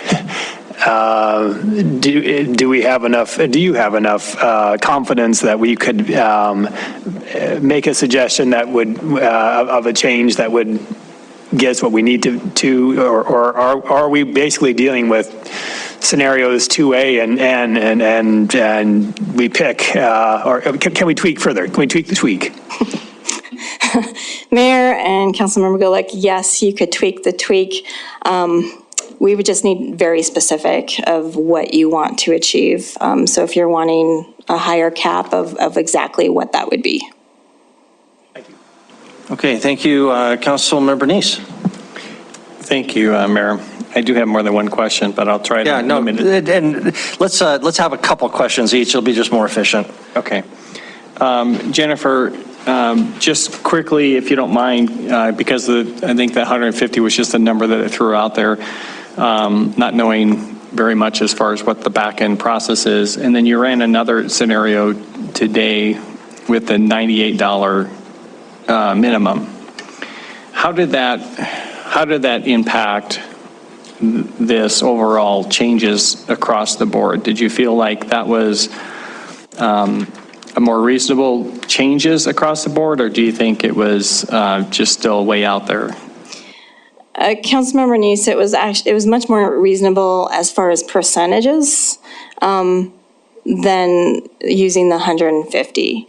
But when we have a parcel that's only paying $10, the percentage increase when you use something like this is going to be huge. You know, we did have the each method as one of our scenarios before. Council didn't choose that one, didn't like that one. So it's kind of the same thing. You have a lot of wide swings of those really small parcels, and we had that in our scenario that council didn't like before too. Right. Quick follow-up on that, Mayor. But the as far as $150 versus $98, is the $98, because I think the other scenario was $298, if I remember correctly, which as an each method. Is $98 seem a lot more reasonable as far as what it would cost for an individual or a smaller property as far as the usage of maintenance and of the streets? Councilmember Neese, I could make an argument for $200 as, you know, a fair share that every residence should pay for the vast amount of maintenance and improvements that we do within the city. We're never going to get to the perfect scenario where everybody pays just what they should. It's impossible to do. $98 would work. $200 would work. It's just, it's a much higher increase for some people. I'm sorry, I guess my question would be more around, is $10 an appropriate amount for someone to pay for street maintenance? Could you make a case for that as well, or do you think that people should be paying more than $10 for street maintenance? I believe $10 is much too low. Okay, thank you. Councilor Rowan? Hi, I want to sort of probe out this issue of nexus just a little bit. So in order for there to be a rate increase, there has to be a nexus, at least a reasonable nexus between the increase and the benefit received to the property owner. Is that right? One correction, it's not, the increase doesn't have to have a nexus. The methodology has to have a nexus to how we set rates. So you believe you could increase it any amount and without any corresponding benefit to a property owner, and that would be upheld? I believe as long as our methodology was set with a nexus in mind, and we would have to have a nexus in that we had those improvements coming within the city. Right. But it does not have to be to that particular property. Because I think we're clear we can't just raise revenue off of this. We actually have to have a purpose to do maintenance. Correct. Okay. So I think when we talk about that nexus, the methodology has to be reasonably apportioned, and it seems like just on its face, scenario 2A gets us closer to that than scenario N, with 2N, which gives us some pretty wild swings. But in the memo that you provided us in the weekly, you sort of break down even more, which I agree with the mayor, incredibly helpful data. And among classes, there are some pretty dramatic swings, and I worry about that. So you highlight, for example, churches seeing a significant increase, Montana Rail Link, significant increase. And I worry that did we have a flawed methodology? Do we have a flaw now? Because I think the swings within class concern me a little bit. Councilmember Owen, it's really because of using zoning. So, and I did include some of those bigger changes in that memo so that you can see what happens. Yeah. Montana Rail Link, for whatever reason, and we can't find any documentation, was not being assessed the arterial fee. So that is, you know, obviously when they go to Street Maintenance District 2 only, that's why their fee went up so much. The churches, most of the churches are zoned public. And we go back to when you have that really low public rate and then you go to, well, we're just assessing by square footage, that's where the swings in churches are. And I think you can point to the traffic and everything that the church generates as maybe they were too low before. I'm not sure that they're inappropriate now. Okay. Under this 2A. That seems fair. I would just ask if Gina wanted to comment on anything related to that. Do you agree that as long as there's a sort of clear methodology that even if the impacts are very disparate, that it doesn't have a nexus issue?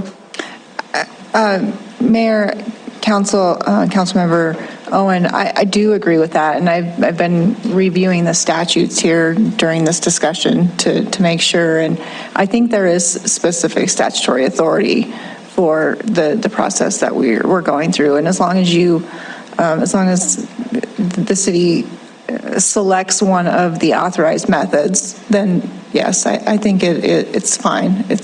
We're authorized to do that. Okay, I appreciate that, thank you. Councilmember Joy? No questions.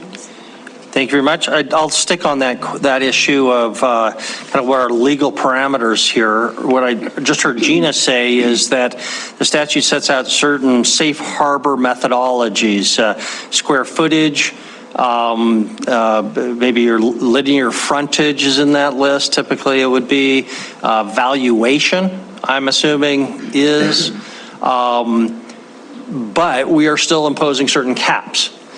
I guess on the assumption that it's, even though it might be legally okay, it's just not fair. Or maybe there's some sort of constitutional limit, regardless of the statute, at some point you just go too far.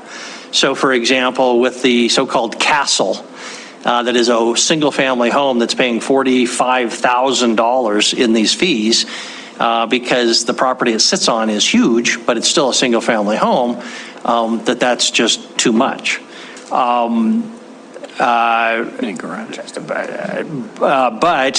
imagine a scenario where I live in a house that's 2,000 square feet, or a house that's worth $200,000, and it's the exact same size, same car to garage, same number of cars as a house that's worth 10 times that value, and we were to use valuation. The cost, if we were using value, would be 10 times. And yet it's the same vehicle, number of vehicles, same load at all. I think that's probably okay if we're staying within, this scenario. But and here's where I'll get to a question, I guess. I have some concerns about the break that we're giving with the cap. In that scenario, for sure, to go from $40-some thousand to roughly $600, I don't think is probably legally required, but I'll defer to you all on that and Gina. So I guess the question is, do you feel that kind of reduction is necessary? My example is I live on a lot that's about 30 to 40,000 square feet, and has a 2-car garage. The castle has, I think, at last count, about 10-car garage. So I question whether there's truly a nexus, whether those are, but I would pay exactly what the castle pays. And I'd switch with them if they wanted to do a swap, even, and relieve them of that burden. But I don't think they would go for that. So I don't know if there was a question in that, but I guess what I'm really asking you, Jennifer, is if, in order to reduce some of these anomalies in that scenario, if we increased the cap from 30,000 square feet, and I recognize that's an increase over what you were originally looking at. Do you have a number in mind that would be logical to increase that cap to? Is that something we should be considering? I'm looking for Gina for some help here, but I'll start. I don't have a number in mind. I think it can be a bit arbitrary. State law does allow you to set the parcel or to assess for less than the full parcel size. So we're okay there. Do we have to? No. We could have no caps if we wanted to and still be within state law, which says this is a reasonable way to set rates. When we looked at it and we saw that we were going to have a home, a very large home for sure, with $58,000 fee, we did not think that was reasonable. You may disagree with that, and that's okay. Okay, so no magic number above 30,000 in your mind. Okay, I'll continue. Continue, Councilmember Tricky. I will just comment. Following up on what the mayor was just talking about, I totally agree. I think I suspect that the assumption that you were using in that is that a single-family home, whether it's on a small lot or a large lot, is going to generate the same amount of traffic. And I would actually, and if that's true, I would actually disagree with that assumption, because a single-family home on a large lot probably is employing a lot of people in order to do a lot of the work that's going on that property. So, and not only that, I mean, it's going to take longer to get, there's a larger reach to get to it and all those different types of things. Anyway,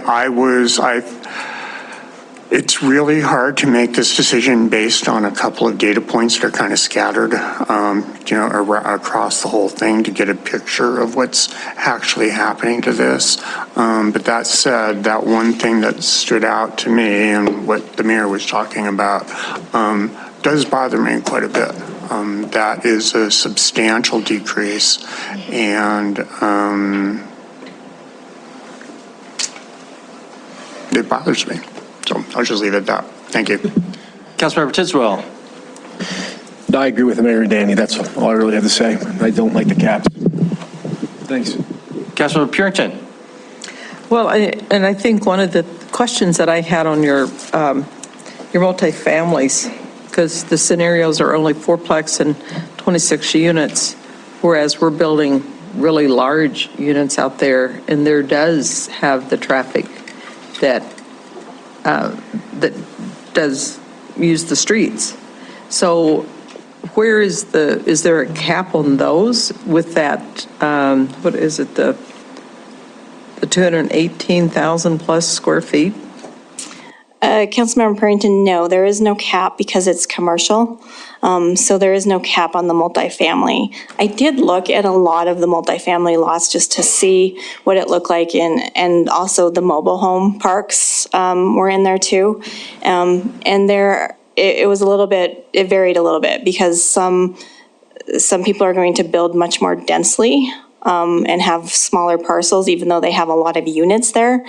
But across the board, you could basically say that if you divide their total fee by the number of units, it was not unreasonable. So just to do a double check on those multifamilies, but there is no cap there. Okay, so I think that's part of this that I don't really get, where if you're trying to make it where it's a little bit more equitable for everyone, and I know that would be difficult to come up with, because of, if you're just using square footage, then I don't know, I have a issue with the caps and the no caps, and knowing where that's going to settle with, especially with these larger properties. And so, okay, one question that I do have, why does it make a difference when the multifamily are commercial versus whenever you're looking at residential? What makes that different?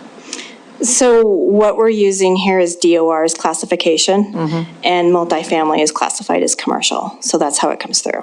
But I mean, what makes that different then as far as raising the cap on those? I'm looking at the ones that are just huge complexes. And I know they were trying to build 1,000-unit ones. And so to me, that would mean that you would increase the fee for the complex, and I know it's going to be divided up. So where am I missing that because they're commercial, they shouldn't be taxed for that or assessed for more? I'm not sure I'm following. So what we're saying is because they're commercial, they're not capped, so they're charged for their entire parcel. So they are charged? Yes. Okay. So would it be appropriate, would an example be for a ballpark, Jennifer, if you look at the 26 unit, let's just assume we've got 100 units. 100-unit apartment complex likely to be 4 times the size of the 25-unit, and their fee is probably going to be, with no cap, 4 times what you're seeing in front of you. No, thank you. For the last night. This morning. Councilor Boyette? It's 9:30. Thank you, Mayor. So tonight we need to make a decision, correct? That would be great. Okay. So I like scenario 2A, except for the cap on the large home of 105,000 feet and the residential of 9 million feet. I mean, those two are the ones that are the most extreme. Is there any way to change a cap within a cap? Councilmember Boya, yes. Do you have a different cap in mind or no cap? Well, maybe 40% instead of 30. I mean, 40,000 feet instead of 30,000 feet, square feet, something like that. But I think we're going to end up voting on scenario 2A, I think, but not everyone's comfortable with the numbers. If there's a way to tweak the tweak, that's really what I'm talking about. Yeah, we could definitely do that as long as we had some pretty specific instructions so that we would know exactly what we need to go back and change and then get that revised resolution to the mayor tomorrow to sign. Councilmember Ripsis? Thank you. I get the concern about the cap on the residential side for that one property, but that property is so extreme in our community that no matter where we set that cap, they're going to have a massive decrease unless we just had no cap at all. And so I think the overall structure is very justifiable. Philosophically, it's reasonable. And so thank you for putting all that analysis into it. My only question is why we are treating vacant commercial like residential.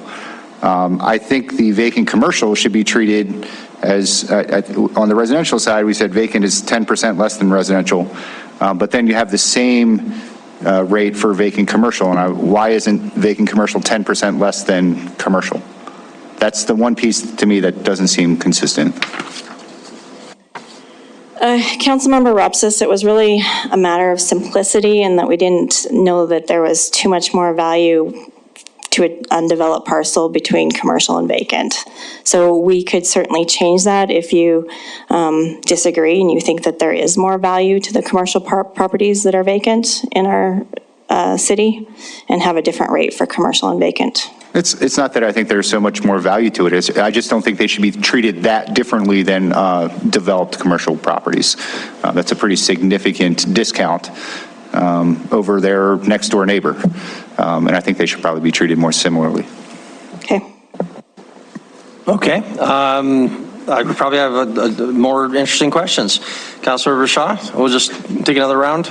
Actually, I would make the suggestion that we move to public hearing so that we could start moving forward with potential amendments and. Let's, thank you for that suggestion. I think we've got a few more questions. Hopefully they'll go through quickly. Let's go another quick round. Councilmember Bernice. Thank you, Mayor. Jennifer, this is for you on, unless. Oh, I'm sorry, Councilor Gulick. Did you have anything? Yeah. Well, and I guess, by the way, I love that we get to use the word nexus a lot. I mean, it's kind of cool. It's got X's in it, like I never got to say that very often before I came on city council. I think, in terms of larger properties and nexus, I mean, I think it's not only that there's an increase in street frontage, that larger lots ought to be paying more. It's also because the more you spread things out, the more essential it is that you have vehicular means to getting around. So it engenders the more expensive infrastructure. And so that's a really key point that I think when you can have much more walkable areas when you have closer things. But to Councilmember Parrington's concern, I think you can definitely have multifamily that's way out in the middle of nowhere that you have to drive to get there. That's not part of a walkable area. Here's the question then: is what I'm saying, do you feel in terms of the larger lots and smaller lots, the smaller lots aren't as vehicular, there's not as much vehicular requirement for them. Do you think that's reflected in terms of the nexus in scenario 2A? Councilmember Gulick, I think, I believe that assessing by square footage does create that, because you are charging those bigger properties more. Could we go up on our cap? Sure. But it does make sense that because of the larger footprint that those properties have, to me, there is that nexus of charging for that. So yes, I do think it does. Okay, Councilor Bernice? Thank you. Jennifer, help me understand how unit developments are charged, because I think you mentioned in one of the email correspondence about some condos, they only get charged a little condo unit, but on in several unit developments, it may be 40 acres, but then all the property owner has is deed is, their outside walls. And then how do they get assessed? Are they only assessed on their footprint of their property, or is the entire project assessed and then divided up amongst the other owners? Councilmember Neese, for condos, it is their footprint plus their percentage of the common areas.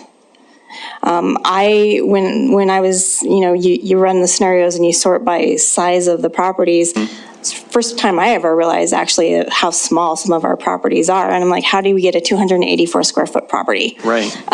So I looked at where they were located, and they're kind of in those skyrise type buildings, but they're considered condos in there. And that's where we get a lot of those really small areas is downtown. Okay, so 280 square foot small little condos, that includes all the common area too? That includes the common area too. That's pretty small. Okay, thank you. Thank you. Councilor Rowan? Thank you, Mayor. Jennifer, I know you touched on it a little bit, but I'm wondering if you could just talk a little bit more about the scenario N2 that you sent us by email. Does it resolve some of the equity issues that council members have been flagging? Can I come back to that after the public hearing, after I look at it? I mean, I think it might be, I would want the public to be able to comment on it if they heard it. So if you need to take a second and come back after. Yeah, I need to take a look at see what it did there. Okay. Councilor Joy, anything? Thank you, Mayor and Council. Looking through some of the properties examples that you had given, it's quite surprising that self-storage units don't really have a lot of impact. I guess I'll be interested to hear what you come up with the N2, because I'm not clear on that one, so thank you. Thank you. Jennifer, three kind of quick questions. You might want to make a note.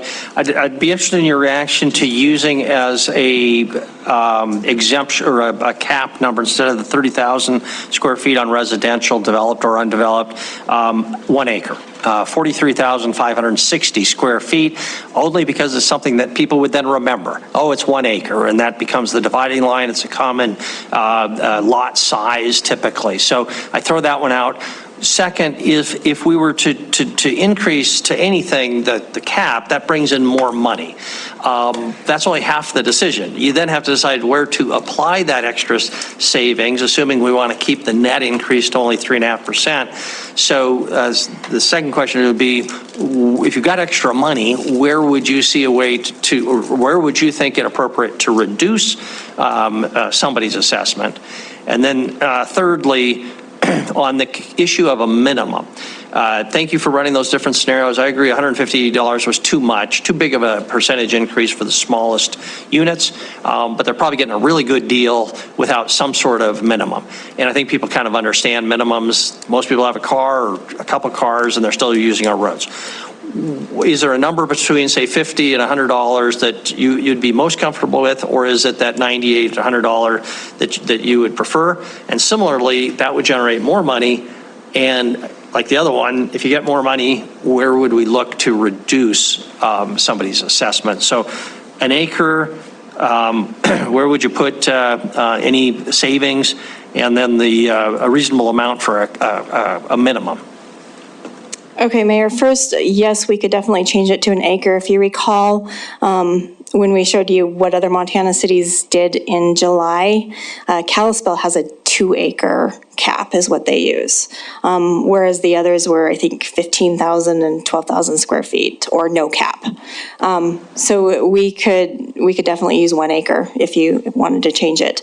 What I would suggest for if we did increase the cap, would be to make it up or decrease residentials for the same amount, right? Because if we're increasing money from residentials, we should decrease money from residentials, is my thought. So if the cap goes up, the overall rate goes down in that scenario. Next question was, I guess I don't have, I don't think we should go lower than the $98. I thought the $98 was pretty reasonable. I did, Councilmember Nisi sent me another email today. I didn't get to look at it all. I did look, I think there's, less than 500 properties that are less than 5,000 square feet. So we're at a much smaller amount of properties that are affected under that scenario than the 14,000 that were affected when it's $150.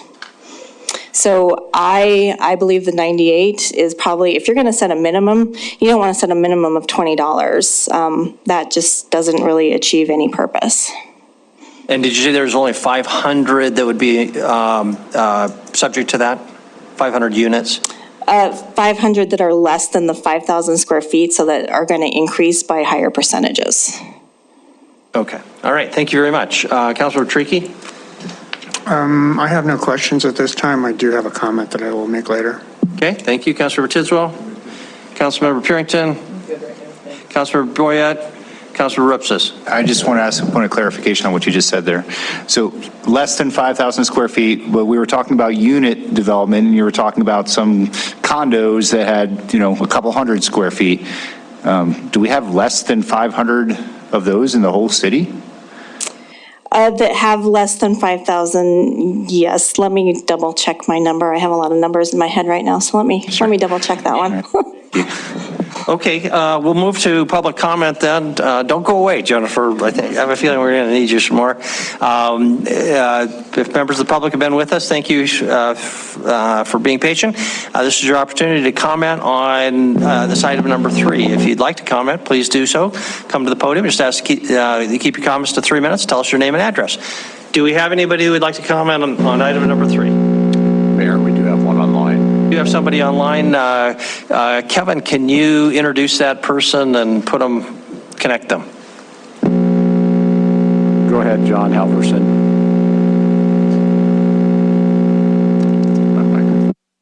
John, we cannot hear you. Go ahead and at your when you can.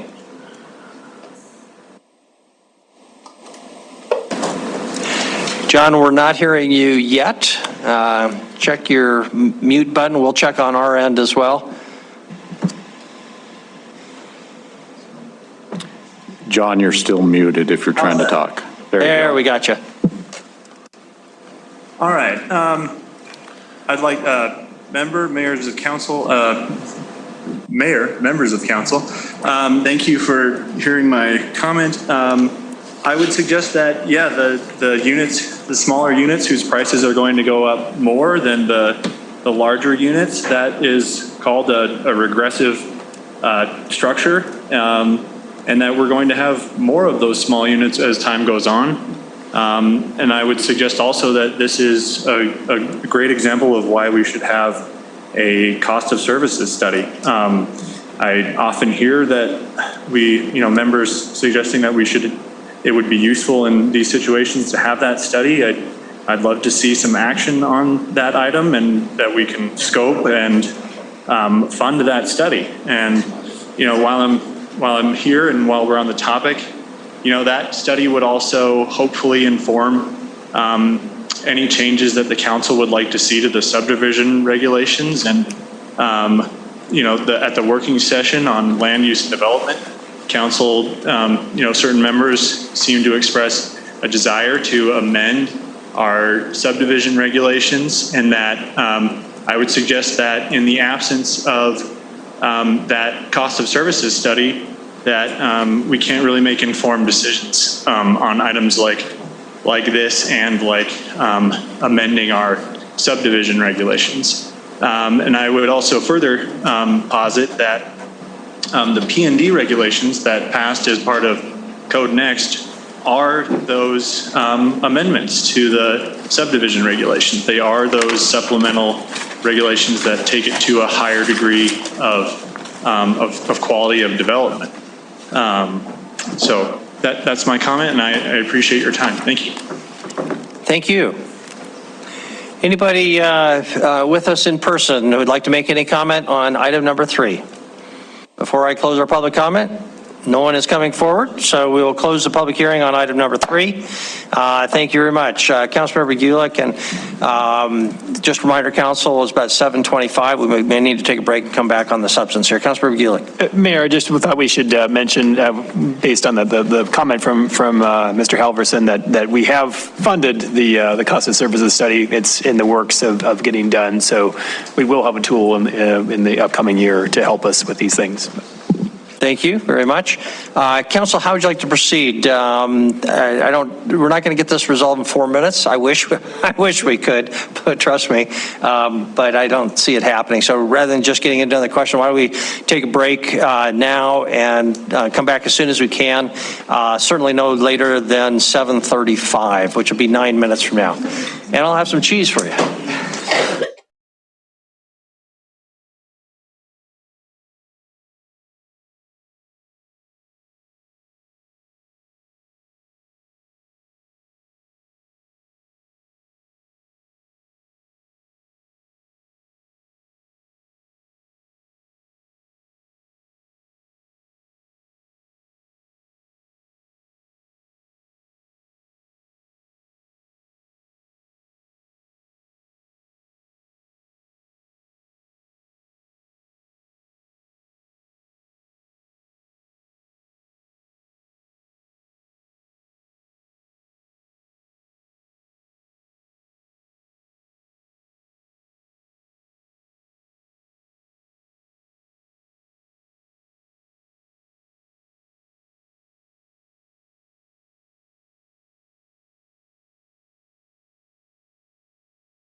Okay, welcome back, everyone. Hope you enjoyed the cheese. Councilmember Rupsa says we'll go to round 2 in another 2 hours. I thought it was only 3 minutes.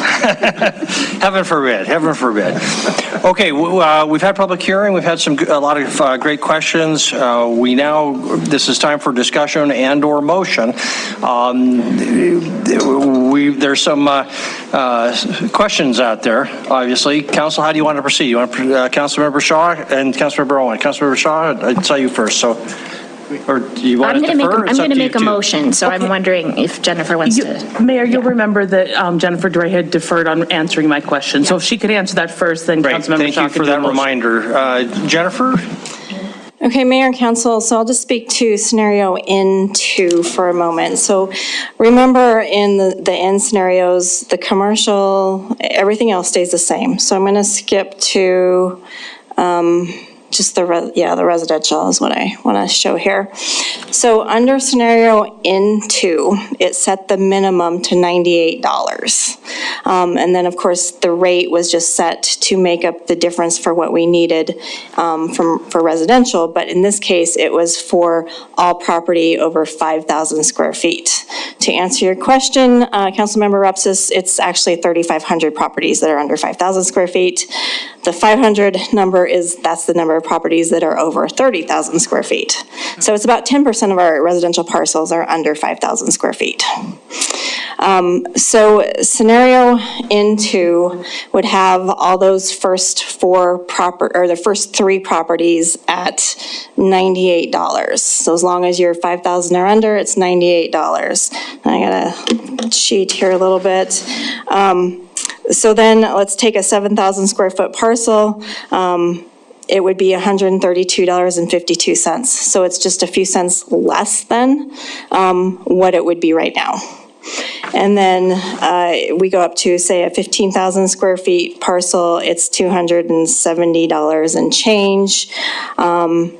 So it's between scenario 2A and scenario N there. I think the difference is, I do believe it's very equitable to use that kind of minimum. I believe that everybody in Billings should be paying for road maintenance at a fee that's greater than $10. I think what we still have here is the scenario Ns do not have any kind of cap, which is okay if you want that. It still meets state law requirements.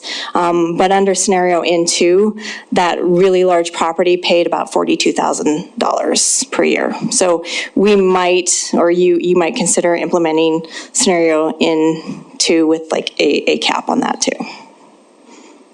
Okay, Councilmember Rowan, did that give you the answer you need? Okay. Then Councilmember Shaw, I recognize Councilmember Shaw and then Councilmember Joy. Unless you wanted Councilmember Shaw to defer to Councilmember Joy? No, you shouldn't. You want me to go? No, I do not. Thank you, Mayor and Council. I was just wondering if Mr. Ifling could put up scenario N2 that's in the email from Jennifer Duray, and that way maybe the mayor and the council members could see what N2 looks like. Thank you.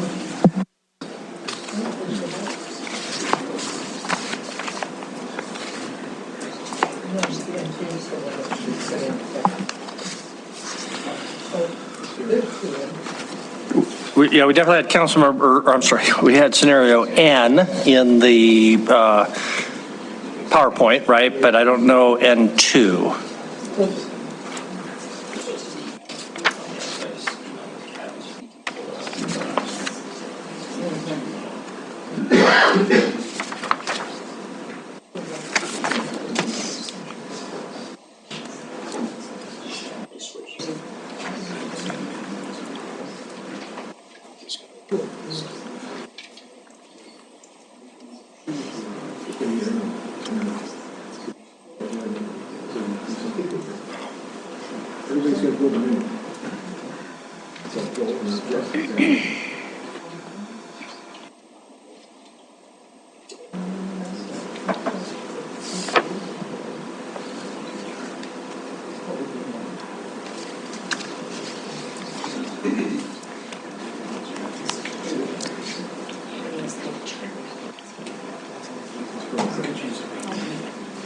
Thank you very much. There you go. So this then shows scenario N2 with a $98 minimum instead of the $150. Well, it has both, but it does include the $98 minimum. Okay, Councilmember Joy, is that what you were looking for? Thank you, that's all. Okay, and just to clarify, because that would bring in additional dollars from having no minimum, I think what you said before, Jennifer, is the way you would, quote, spend that extra money would be through a reduction in the residential assessment rate for all residential properties. Is that what you were suggesting? So, Mayor, scenario N2 is calculated based on having that minimum. Are you asking about a cap? Did I miss that?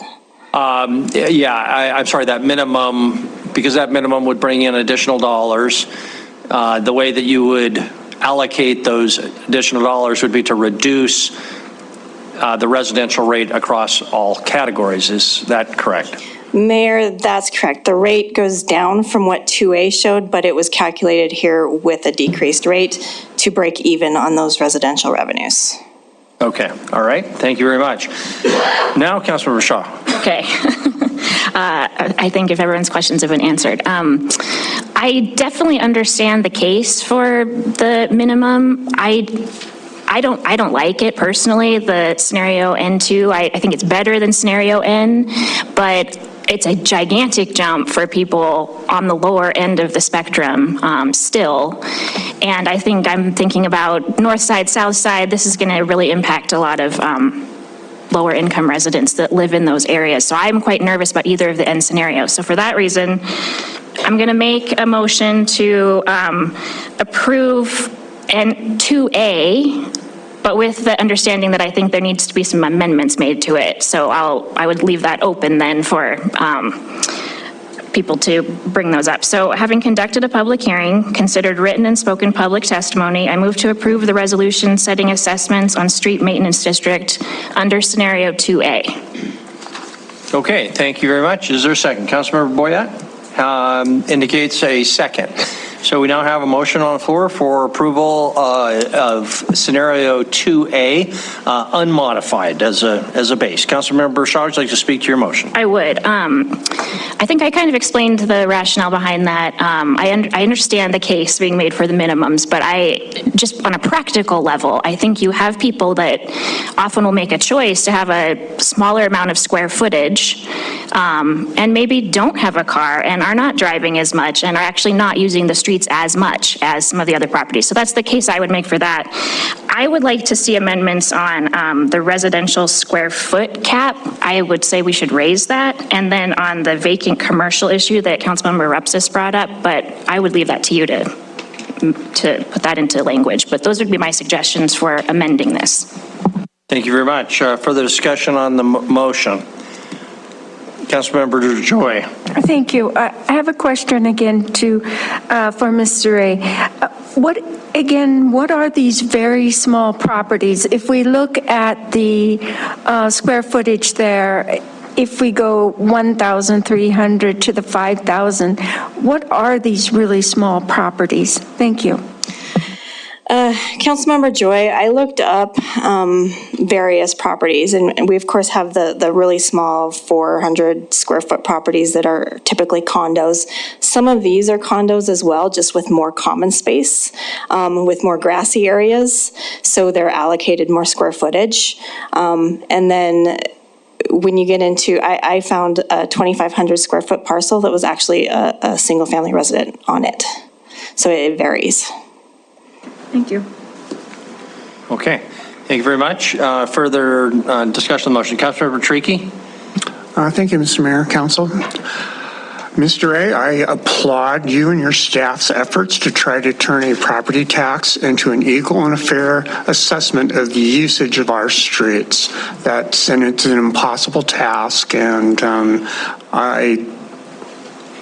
it seems to me that you've done a pretty good job of at least minimizing the impact of it that's on there. I also realize that we're forced to use the property taxes to pay for street maintenance and improvements because we are not allowed to control the size of our fuel tax here in Billings that we spend here for Billings. So I would like council to very seriously, when we start putting together our legislative agenda, to ask for the legislature for the ability to control the size of the gas tax here in Billings. Thank you. Thank you very much. Further discussion on the motion. Councilmember Dees. Thank you, Mayor. I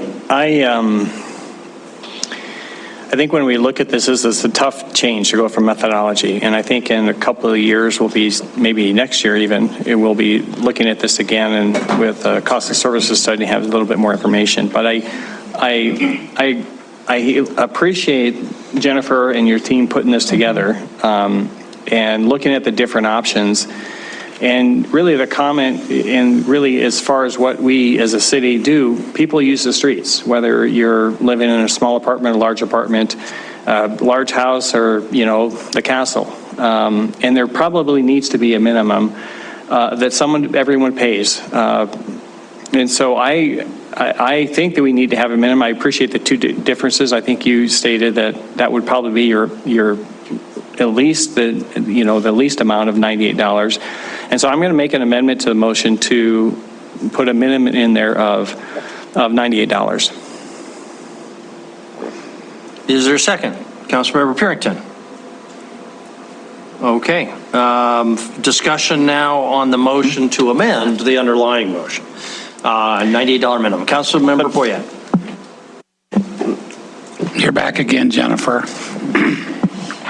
Mayor, can I clarify my motion for a moment? I'm sorry. I should have let you speak to it. Councilmember So just to clarify the motion, the $98 was calculated on, I believe, a 30, correct me if I'm wrong, Jennifer, it was 5,000 square foot. 5,000 square foot property. So the motion would include that it would be a 5,000 square foot property as the minimum, and that's where the $98 is calculated from. Councilor Neese, let me just ask you for some clarification. We're looking at the breakdown here of the chart, just some examples of square foot size. They don't necessarily come in that size, but it would, for our benefit, kind of cap out at 5,000. But wouldn't this $90 minimum apply to every lot, whether it's 1 square foot for I'm not sure what you get on 1 square foot, but to a million square feet, so there's no need to specify lot size. It's just everything is subject to that $98 minimum. Yeah, I believe you're probably accurate, but I want to make sure that it was noted the calculations are based on a minimum lot size of 5,000 is where that 98, because everything over 98 or everything over 5,000 will start to incur it'll be over 98. Okay, yeah, just making that observation that as a practical matter, it will increase assessments for lots up to 5,000. Right, and one of the other things that was noted was, the average lot size in the city of Billings is 9,800 square feet with the median at 8,200 square feet. So this is well below the average and the median as far as square footage of lot size. Councilmember Purington, you had the second? Well, just to clarify, so Roy, when you're saying on the 5,000 and less, are you looking at less than 98 minimum? No, the $98 would be the minimum, but it's only going to affect property up to 5,000 square feet. Yeah, okay. And I was just clarifying that the up to is an observation, not part of some sort of legally binding motion. It's just all lots are subject to the $98 minimum, correct? That's correct. Okay, thank you.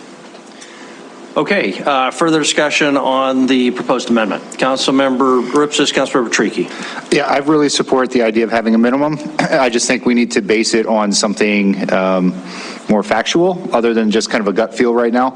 And so I'm going to wait on supporting a minimum until we have the cost of services study, which I think will actually tell us what that minimum should be.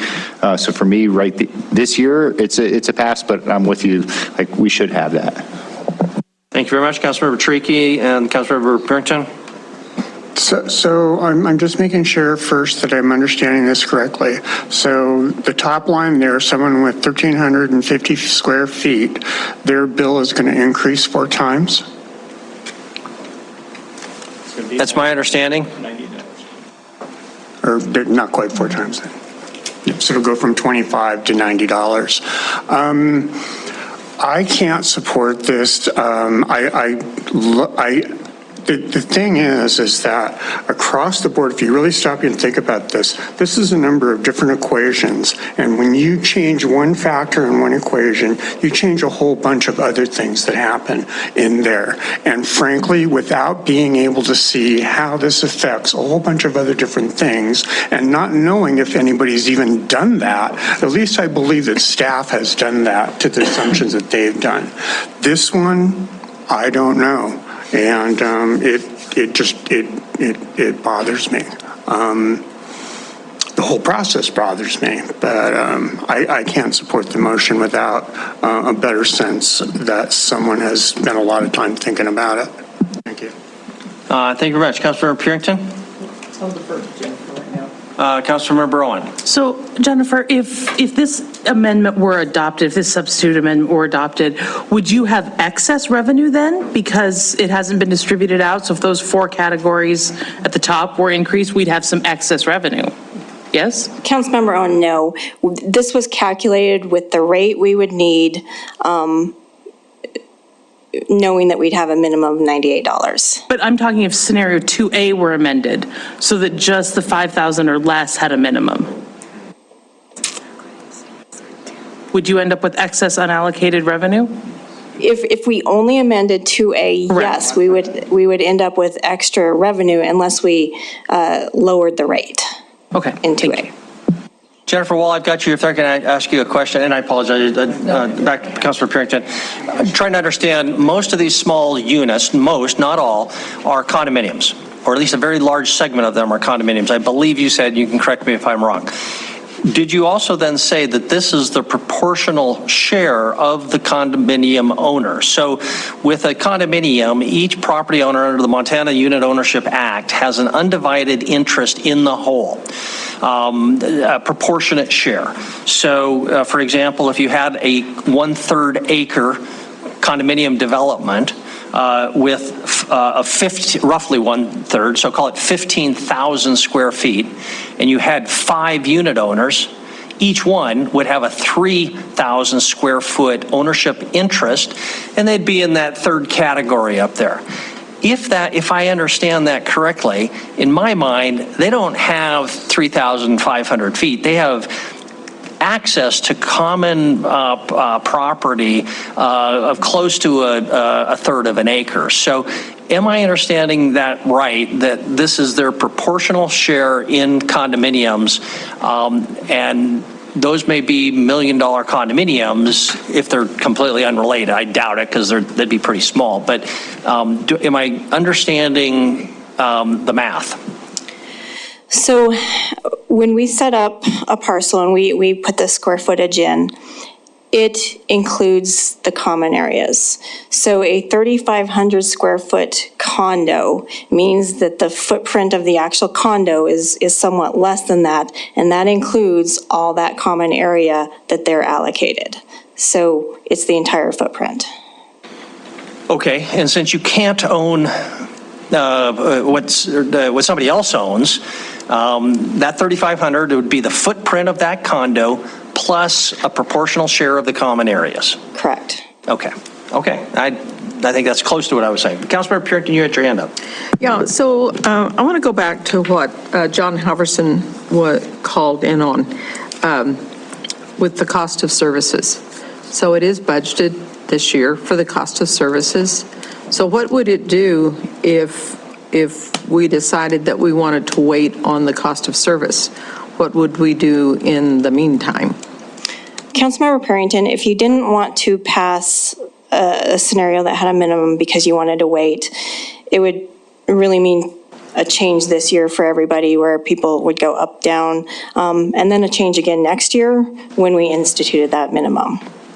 So you could do two different changes. So this year it would be maybe based off of 2A, but people are going to get varying effects. And so the next year they would get varying effects again, depending on. Cost of services? Yes. Because you think the cost of services will reflect which of these scenarios? I cannot believe that a cost of service will come in under $98 for a property. I would be surprised. And what about the caps and those scenarios that have been offered in these different ones here? So I'm not sure what it would come in for those caps. Best guess, it's not going to come in at $42,000 for one property. Yeah. But I don't know that it's going to come in scenario 2A at $600 for that property either. I don't have an idea of what that's going to do. So if you're looking to do something based on the cost of services study, it's probably going to be two changes. This year we do something, and then next year it might change people back, or it might change them more. Okay, thank you. Thank you, Councilmember Joy and Councilmember Nice. Thank you. Excuse me. Thank you, Mayor and Council. I will support the motion. Scenario A2 was what we kind of coalesced around in asking staff to bring back recommendations to us. And even though I know that some of these may be condos and that person may be enjoying more property than simply their condo, it probably in Ward 3 also applies to properties, because there are single home dwellings that are in very old areas of the town that are just on big lots, but actually separate pieces of property. So I will support scenario A2. As we move forward and we have some sort of cost of services, that's a better justification for me to say a minimum of $98. At this point, even though you're very well versed in what you do, we don't really have data to back that up, and I'd feel more comfortable knowing that there's data that says, yes, $98 is what we should charge as a minimum. So I'll support the motion. Thank you. Well, and just to clarify, the motion that's currently before us is the amendment itself for the $98 minimum. So I won't be supporting the motion. Well, I shouldn't have said anything. Okay. Councilmember Nice and Councilor Boyette. Thank you, Mayor. And just to make sure we address the fact that we're only addressing one change to this scenario, I expect to see more changes and probably a cap increased, or my preference would be eliminated, but I do agree that 42,000 is probably too much. My recommendation would be to see a couple acre cap on it or something like that. I think that would be more appropriate and would bring it more in line with some amount that would be equitable. So. Okay, thank you. Councilor Boyette and Councilor Tricky. Thank you, Mayor. Then we'll try to move to a vote soon on the amendment. It's hard for me to raise somebody's taxes four times as much without something substantial. Like if we had a cost of service, I could go out and say, here's the cost of services, I'm going to raise the rates because of this. This is what it tells me. Now we're just kind of throwing darts at a board right now and making sure they're all equal. So I'm really stuck kind of on scenario 2A at this point. Thank you, Councilor Tricky. I just want to make sure that I understood something you said correctly, Ms. Dre. So with the revenue that comes in, whatever the additional revenue that comes in with setting a minimum, it would be offset by decreasing the rate for everybody else, so that we would end up with the same amount of money. So Councilmember Tariki, in scenario N2, the rate is less per square foot because we have that minimum. So it does work to offset that. Okay, so we're using the small ones to subsidize everything else, essentially. Or we're switching the cost to the smaller. That would be true if you think $25 is the appropriate amount to pay for street maintenance for a year. And just to clarify, the rate will be, the lower rate will be benefiting all classes, including the smaller classes, but the minimum would more impact the smaller lots. Yeah, because they wouldn't get to the minimum. I mean, so, yeah, if I understood the rationale behind it, if I understood a policy reason for doing this, other than trying to pretend that we can figure out what, whether or not the person in a 1350 even owns a car and is even using streets, I mean, there's no way we can really make a clear statement about equity of what people are paying in this street maintenance district and how they are using our streets. There's just, I don't get it, so messing with the numbers makes absolutely no sense to me in this context. Thank you very much. Any further discussion before we move to a vote on the proposed amendment? Okay, so now we're going to vote on the amendment, which is to incorporate a $98 minimum street assessment on all properties. Recognize that's the approximate impact, what you see on the chart. Is the motion clear? Again, just on the amendment. Okay, and we'll do a hand count for Tony's benefit. If in favor of the proposed amendment for the $98 minimum, please raise your hand. Voting in favor are Council members Neese, Owen, Cole, Tidswell, and Purington. If voting in opposition, raise your hand. Voting in opposition, Council members Shaw, Gulick, Joy, Chiriki, Boyette, and Rupsis. The motion fails. So now we have the underlying motion, which is the unadorned scenario 2A. Back for further discussion, vote, amendments, how you'd like to proceed. Council. Councilmember Boyette. Thank you, Mayor. I like the idea of what you brought up earlier of having a standard like 1 acre instead of 30,000 feet or 40,000 feet. Most people around here know what an acre is, so to me that would be a good standard. Okay. Was there a motion in that, or that's just a comment? No, can I add that to the, yes. You can. Friendly amendment, is that a friendly amendment? No. Well, we'll see how friendly it is with the underlying. No, let's just do it. Friendly amendments get a little messy. Let's have a real vote and all of that. I think that's an important one, right? Right. Okay, so the motion is to have substitute the 30,000 cap on residential developed and undeveloped, and correct me if I state it wrong, and substitute that for a 1 acre cap, which would be 43,560 square feet. That's the motion. Is there a second for that motion? Councilmember Shaw seconds that. I'm going to just ask before we get down this rabbit hole too far, Jennifer, did I state that correctly? Did I leave anything out? We're just talking about a residential cap, not a commercial cap. I guess becomes an important element here, right?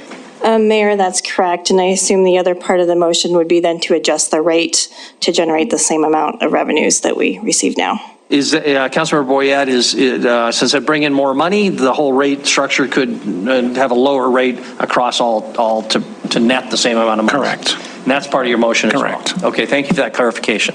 And Councilmember Shaw, I assume that's consistent with your second. She gives the thumbs up, so yes. So now discussion on the 1 acre cap. Councilmember Neese. Or let me just ask whether Councilmember Boyette or Councilmember Shaw wanted to speak to your motion. No and no. So Councilmember Neese.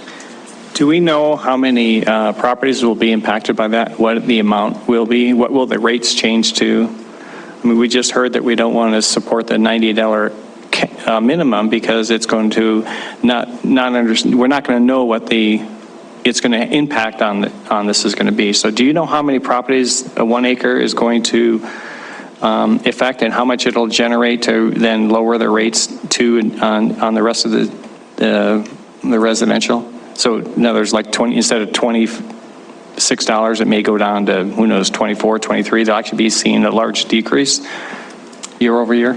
Councilmember Neese, I do not know that. It'd have to be calculated.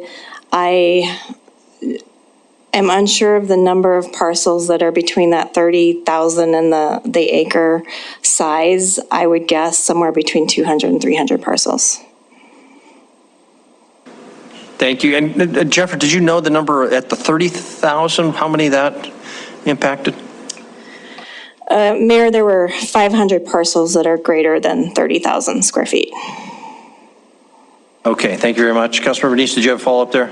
No, I didn't. I won't support the motion. I think that this is going to probably decrease the minimums, the smaller properties even more, which is going to be even really more against what the staff has told us, that they believe, based on their years of experience in working in the public streets in the Works Department, that really $98 is probably a good minimum. And when we get the cost of services study, it'll probably be higher than that. And so we're going to see it adjusted anymore. So now we're going from even a lower rate to a much higher rate when the cost of services study.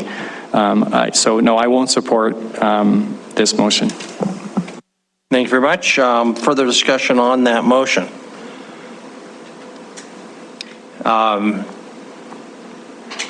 I'm going to vote in favor of it, recognizing that there's no better cost of service study for this one than there was for the last one, but that wasn't a big concern for me to begin with, so I won't worry about it. Just recognizing the obvious.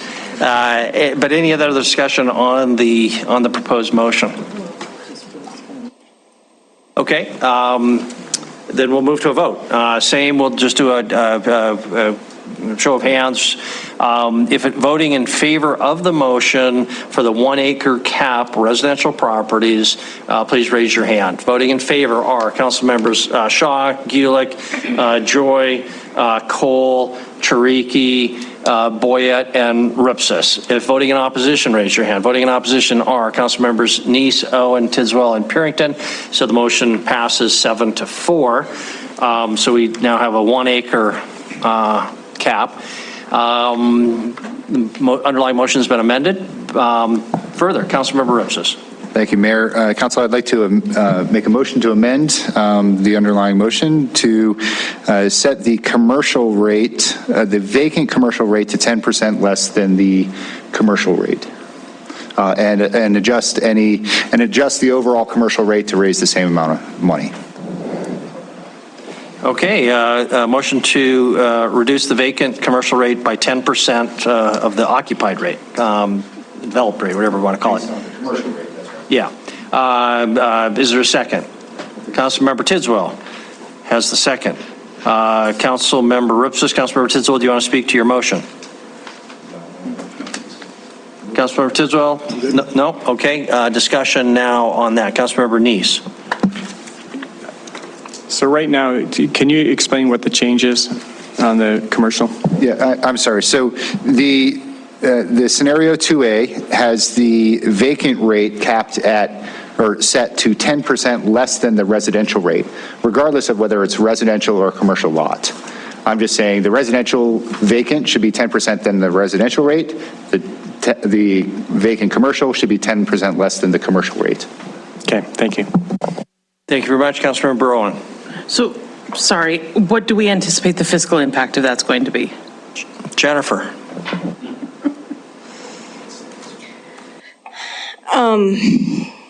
I don't know what the fiscal impact is. I guess I do have a clarifying question. Would we decrease or change the cap on commercial vacants, or are we just generating more from vacants and less from other commercials? That's right. My intent is to just adjust the overall rate so that the vacants pay closer to what the commercial is paying and not affect the caps. And I don't know what the impact is. But presumably then commercial occupied goes down. Correct, yes. Let me understand that. We're giving a discount to the vacant properties. We're reducing their rate by 10%. Okay, so what's the current structure for vacant commercial property? So commercial properties under 2A are set to 40% greater than residential. Oh, 40% But if they're residential. vacant, they're set at the vacant residential rate instead of based off the commercial rate. Okay. So, yeah, really kind of commercial to commercial, so apples to apples, or whatever you want to call it. Okay. And further discussion on the motion. Further discussion on the motion. Okay, Councilmember Neese? Jennifer, do you have any guess? Right now, we're about 7% vacant properties paying that. Do you have any idea what percentage this may increase that to? Is there any way for you to determine that? Councilmember Neese, I don't have any idea what that is right now. I could try to calculate a approximate real quick, but it would take me a few minutes. Okay, thank you. And Jennifer, you said that the additional revenue would be applied to reduce the commercial rate across commercial classes, only in the commercial category, not in the residential. Is that correct? That's how I understood it, Your yes. understanding, and that's the intent of the movement. So, okay, just double checking on that. Thank you. Okay, further questions for Jennifer? Discussion on that proposed amendment. Can you give us a ballpark? I mean, are we looking at a big change here that we will regret later, or? I'm not sure what the ballpark would be. I can't throw out a number. Can we see the comparison? Yeah, do you have any chart that will even help us while you're thinking about that? Councilmember Gulick? I'm not opposed to an increase perhaps, and I like the idea of certain consistency, but when I look at the table of scenario 2A, vacant commercial is already in that scenario, at least for 101,000 square feet, it is undergoing a 10% increase already. And if the average is 3.5%, I guess I don't know. It seems like we could be going into some unknown territory that makes me a little bit concerned. I'm not opposed to it being increasing, but I'm just kind of unsure about that one, the magnitude of that. Okay. Councilmember Owen? I had mentioned earlier that I had some concerns about the disparate impact of 2A, and that's most profound in the developed commercial properties. So if the effect of this amendment is to create some ability to address the rates for developed commercial properties, that's going to reduce the majority of the significant impacts. I mean, churches are looking at, under 2A as it stands, a 65% increase. And so if those rates adjust down, then that's more reasonable, more manageable for, for critical entities in our community to manage. So I think this makes a lot of sense. There's good policy, residential aligns to residential, commercial aligns to commercial. And when we look at the table provided in the weekly, commercial is really where we're seeing some huge increases, and this might give us a chance to level some of that out. So I think it makes sense. Okay, further discussion? Councilmember Tricky? So my main criteria in this today is that it is as minimum of a change as we possibly can in as many of the categories as we possibly can. So how does this new number compare to what they're currently paying with the arterial fee? Do we have any sense of that? I thought I saw.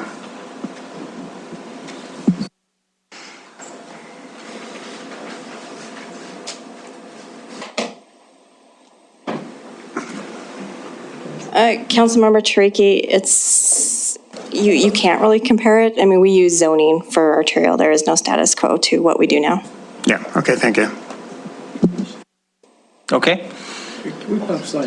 Okay, so this shows us the current scenario 2 under rate structure. Commercial rate is about 40% higher than residential. That is the developed commercial rate.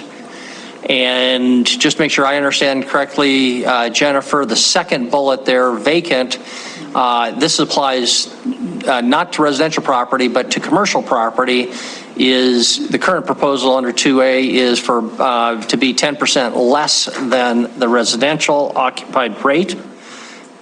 But the proposal is to not compare an apple to an orange, but instead just be a 10% reduction off the regular commercial rate. And that's what it is. I mean, I stated that correctly. I see some nodding heads. So, okay, but it doesn't show us what the net financial impact will be.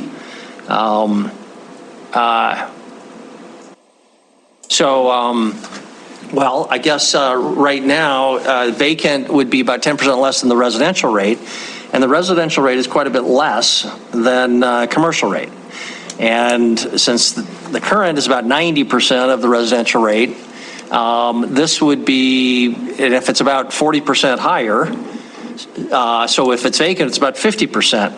So it's about, it would be close to a 50% increase for those vacant commercial properties, right? I might be off 10% on the math, but it's a pretty significant increase on the commercial rate. And Jennifer's doing some mad calculating there, and we don't want to upset her. But while we are waiting, Councilor Peart, do you want to comment? I just want, before we vote, I want to see if Jennifer can come up with a sense of the numbers on that. I don't know if that's what she's working on, but I think we need to see what that impact would be. Mayor. Councilor Ripsis. I don't think so the examples in the scenario 2A on the slide 11 showed a residential vacant lot of like 9 million square feet, right? An extreme example, 200 some acres, right? The commercial example of that vacant lot was a much smaller lot, closer to where the cap is at about 100,000 square feet, right? If you take a residential vacant lot closer to the cap, you're going to have a 50% increase, just like we have on the commercial side, because the old vacant lots were calculated at, was it 50% of the regular or developed lots, right? So we are changing that drastically on the vacant side for residential and for commercial, both. It's just the examples didn't necessarily show that that same type of comparison for the two. And by changing that, you mean we're increasing that? Yes, for both categories.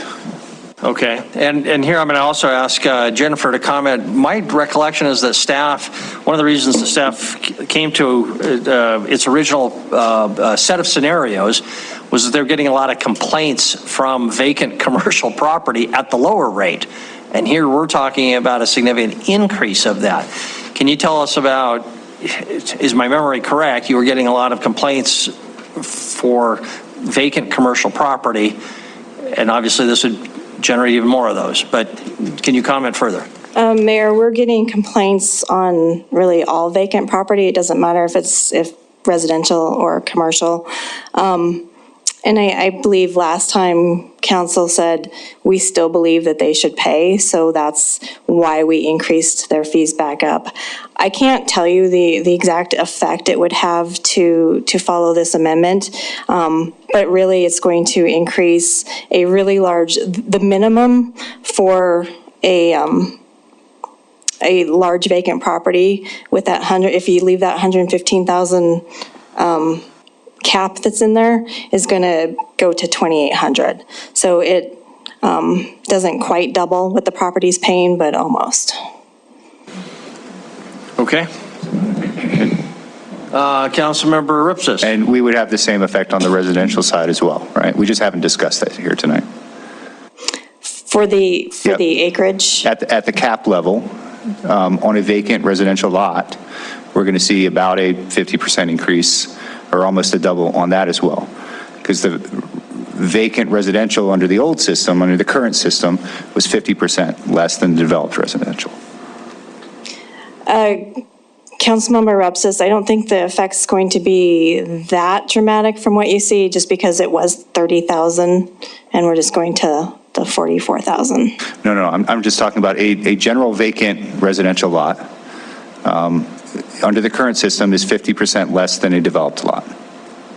Is that right?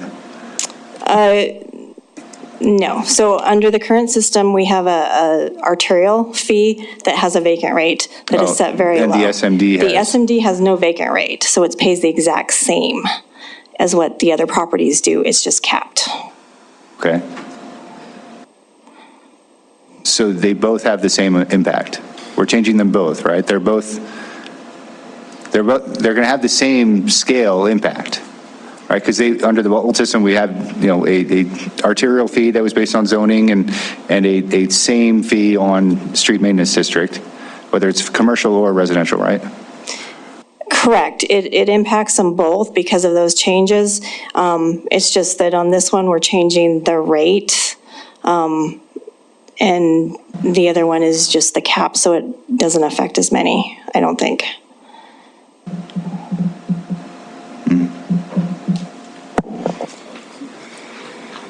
Okay.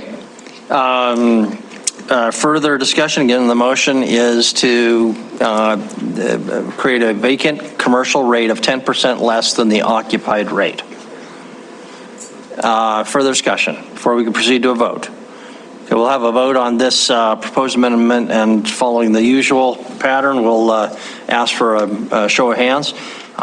First, those in favor of the proposed amendment, please raise your hand. Voting in favor are Council members Shaw, Owen, Tidswell, and Rupsis. If voting in opposition, raise your hand. Council members Gulick, Neese, Joy, Cherokee, Purington, Boyette, and Cole.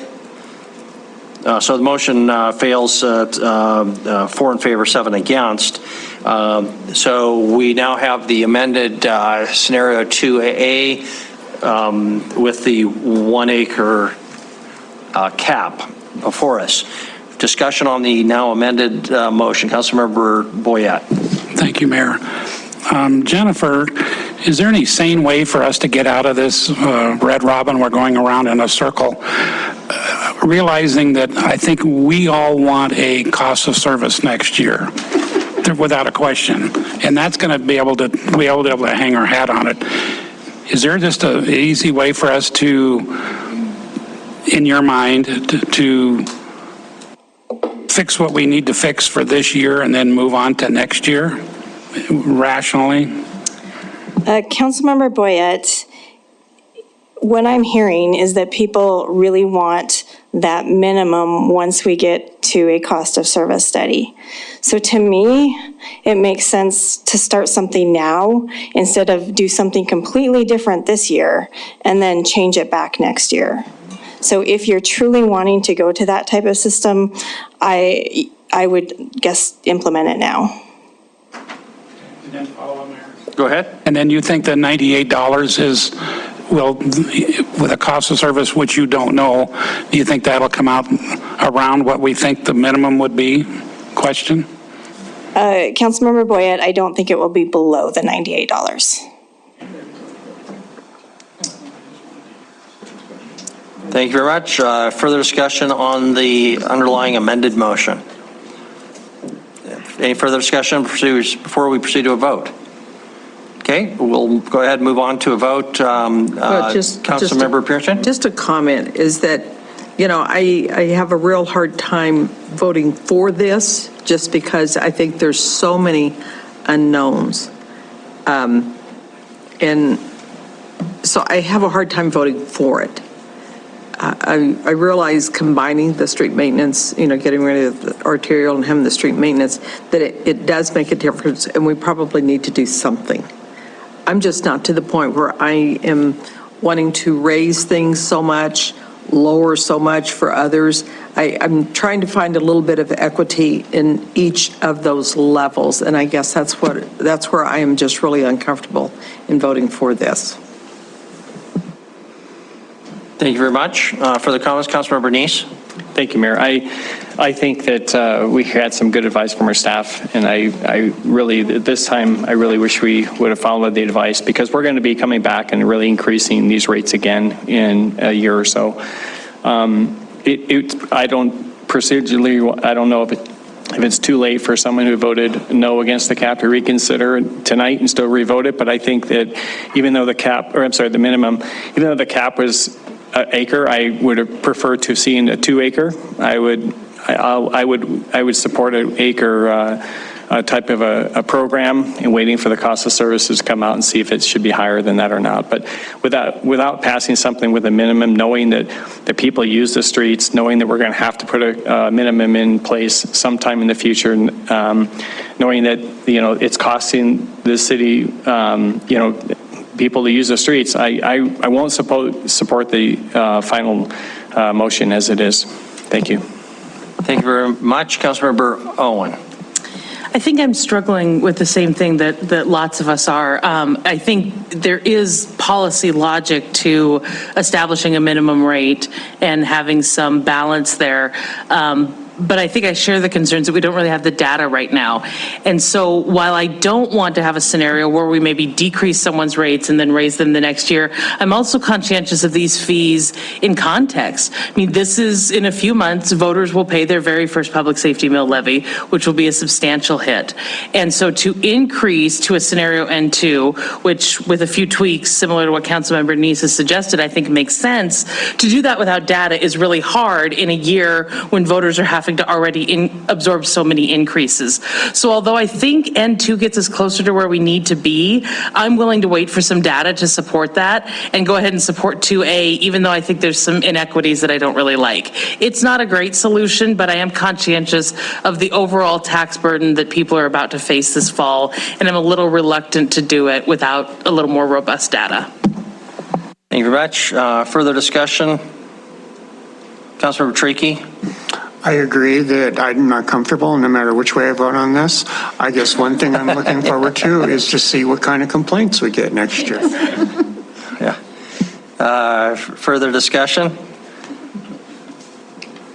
I guess I'll just answer the question. First of all, I think we've come a long ways actually in trying to improve our scenarios and maintain something relatively close to what we had before in total impact. I think we've done that. That's not to say that there aren't some anomalies out there that we've talked about a lot. In the meantime, I think it'd be a mistake to delay possible improvements for a cost of services study. I think staff can continue, Public Works staff is so familiar with these scenarios to continue to refine them, collect the data that you can, answer the questions as best you can, come up with proposed tweaks that will improve it the next go round, and do your own kind of cost of services light study rather than waiting for some consultants or whatever. That may be an evolving process.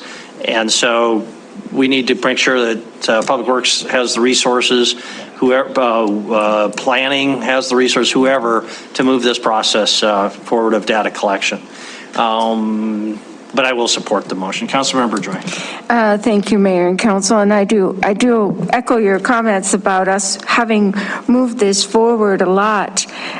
We started out with direction to staff to keep it like it was and not make some, and looking at a minimum really does change that. And,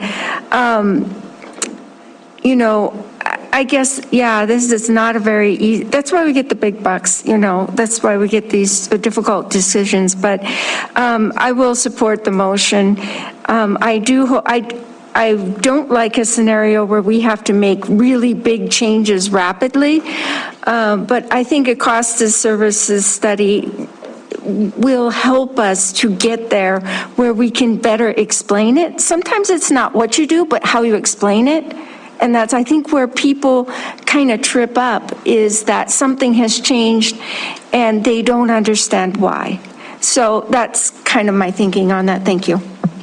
Thank you very much. Councilor, ready for a vote? Yeah, okay, so the motion is for approval of scenario 2A as amended to include the 1 acre cap on residential properties, and that was the only amendment approved. So is the motion clear? Okay, so if in favor of the motion, please raise your hand. Voting in favor, Council Members Shaw, Gulick, Owen, Joy, Cole, Tricky, Tidswell, Boyette, and Rupsis. If voting in opposition, please raise your hand. Voting in opposition, council members Neese and Boyette, or Neese and Purington. Those people down there, one of them. And so the motion passes 9-2. That, I believe, concludes item number 3. Unless staff has anything hanging out there.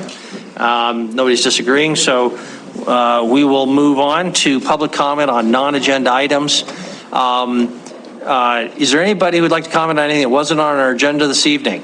I know we have some bystanders. Want to make sure you had an opportunity to comment if there was anything you wanted to comment on that wasn't on our agenda tonight. Nobody's coming forward? So I guess we can conclude our public comment on non-agenda items, things that weren't on our agenda tonight, and move on to council initiatives and adjournment. Councilmember Joy. Thank you, Mayor and Council. I really appreciate the discussion that has been had about our nuisance ordinance, and there's a particular situation in Ward 3, and I would just like to really acknowledge the hard work that code enforcement is doing on our situation, but it's getting really, really bad. There's kind of an escalation in what's happening on the property, and I would just like staff to really be aware of that. It's not going well, so we just want Ward 3 representatives would just like you to have that on your radar. Thank you. Thank you very much. I'm sure you can discuss more in more detail. Anything else, Councilmember Neese? Chris, do we need to bring initiative to repeal the arterial fee, or will that just go ahead and come before us here? So I think the question is what, honestly, you would like to do, because I have, similar to Jennifer's comments earlier, I've heard some interest in delaying it being closed out for at least a year to make sure this works well. But then tonight, I heard some folk, yourself saying, well, actually, I'd like to see us do something that closes it now, but maybe sets a date out that it wouldn't become, maybe the effective date of the closeout is a year from now instead of 30 days from now. Yeah, just so that we know, make sure that this is going, but if all council members are not in agreement with that, I think I was the only one with the idea of the sunset, then I would say, let's just get rid of it. If we're certain that we're going to do the cost of service study, the SMD is the way we're going to do it, then my recommendation would be just bring it back as a resolution or whatever it is to cancel it. I guess in answering your question, it doesn't hurt to have clarity from 6 to 11 of you that says, through an initiative, this is what we'd like you to bring back. That way we minimize that we waste time putting something together that just gets here and doesn't go where you wanted it to. So I would encourage you to do an initiative just to provide that clarity. And based on how that vote goes, we'll either bring it to you immediately or wait until the next cycle. Okay, thank you. The only thing I would comment on that is I'm not sure that topic has been really thought about much by Public Works or City Attorney or any of us. So I just encourage staff to think about that one, because I'm not sure quite what the ramifications would be one way or another. So I have no opinion myself. Councilmember Boyette. Thank you, Mayor. Just want to iterate one more time that I think the council needs some direction on this coffee shop in the Heights, what we can do and we can't do. I just want to make sure we get some facts so that if some people come to us again, we can hold our hat on it. Thank you very much. That's it, council. Thank you very much for your hard work, and staff. We are adjourned.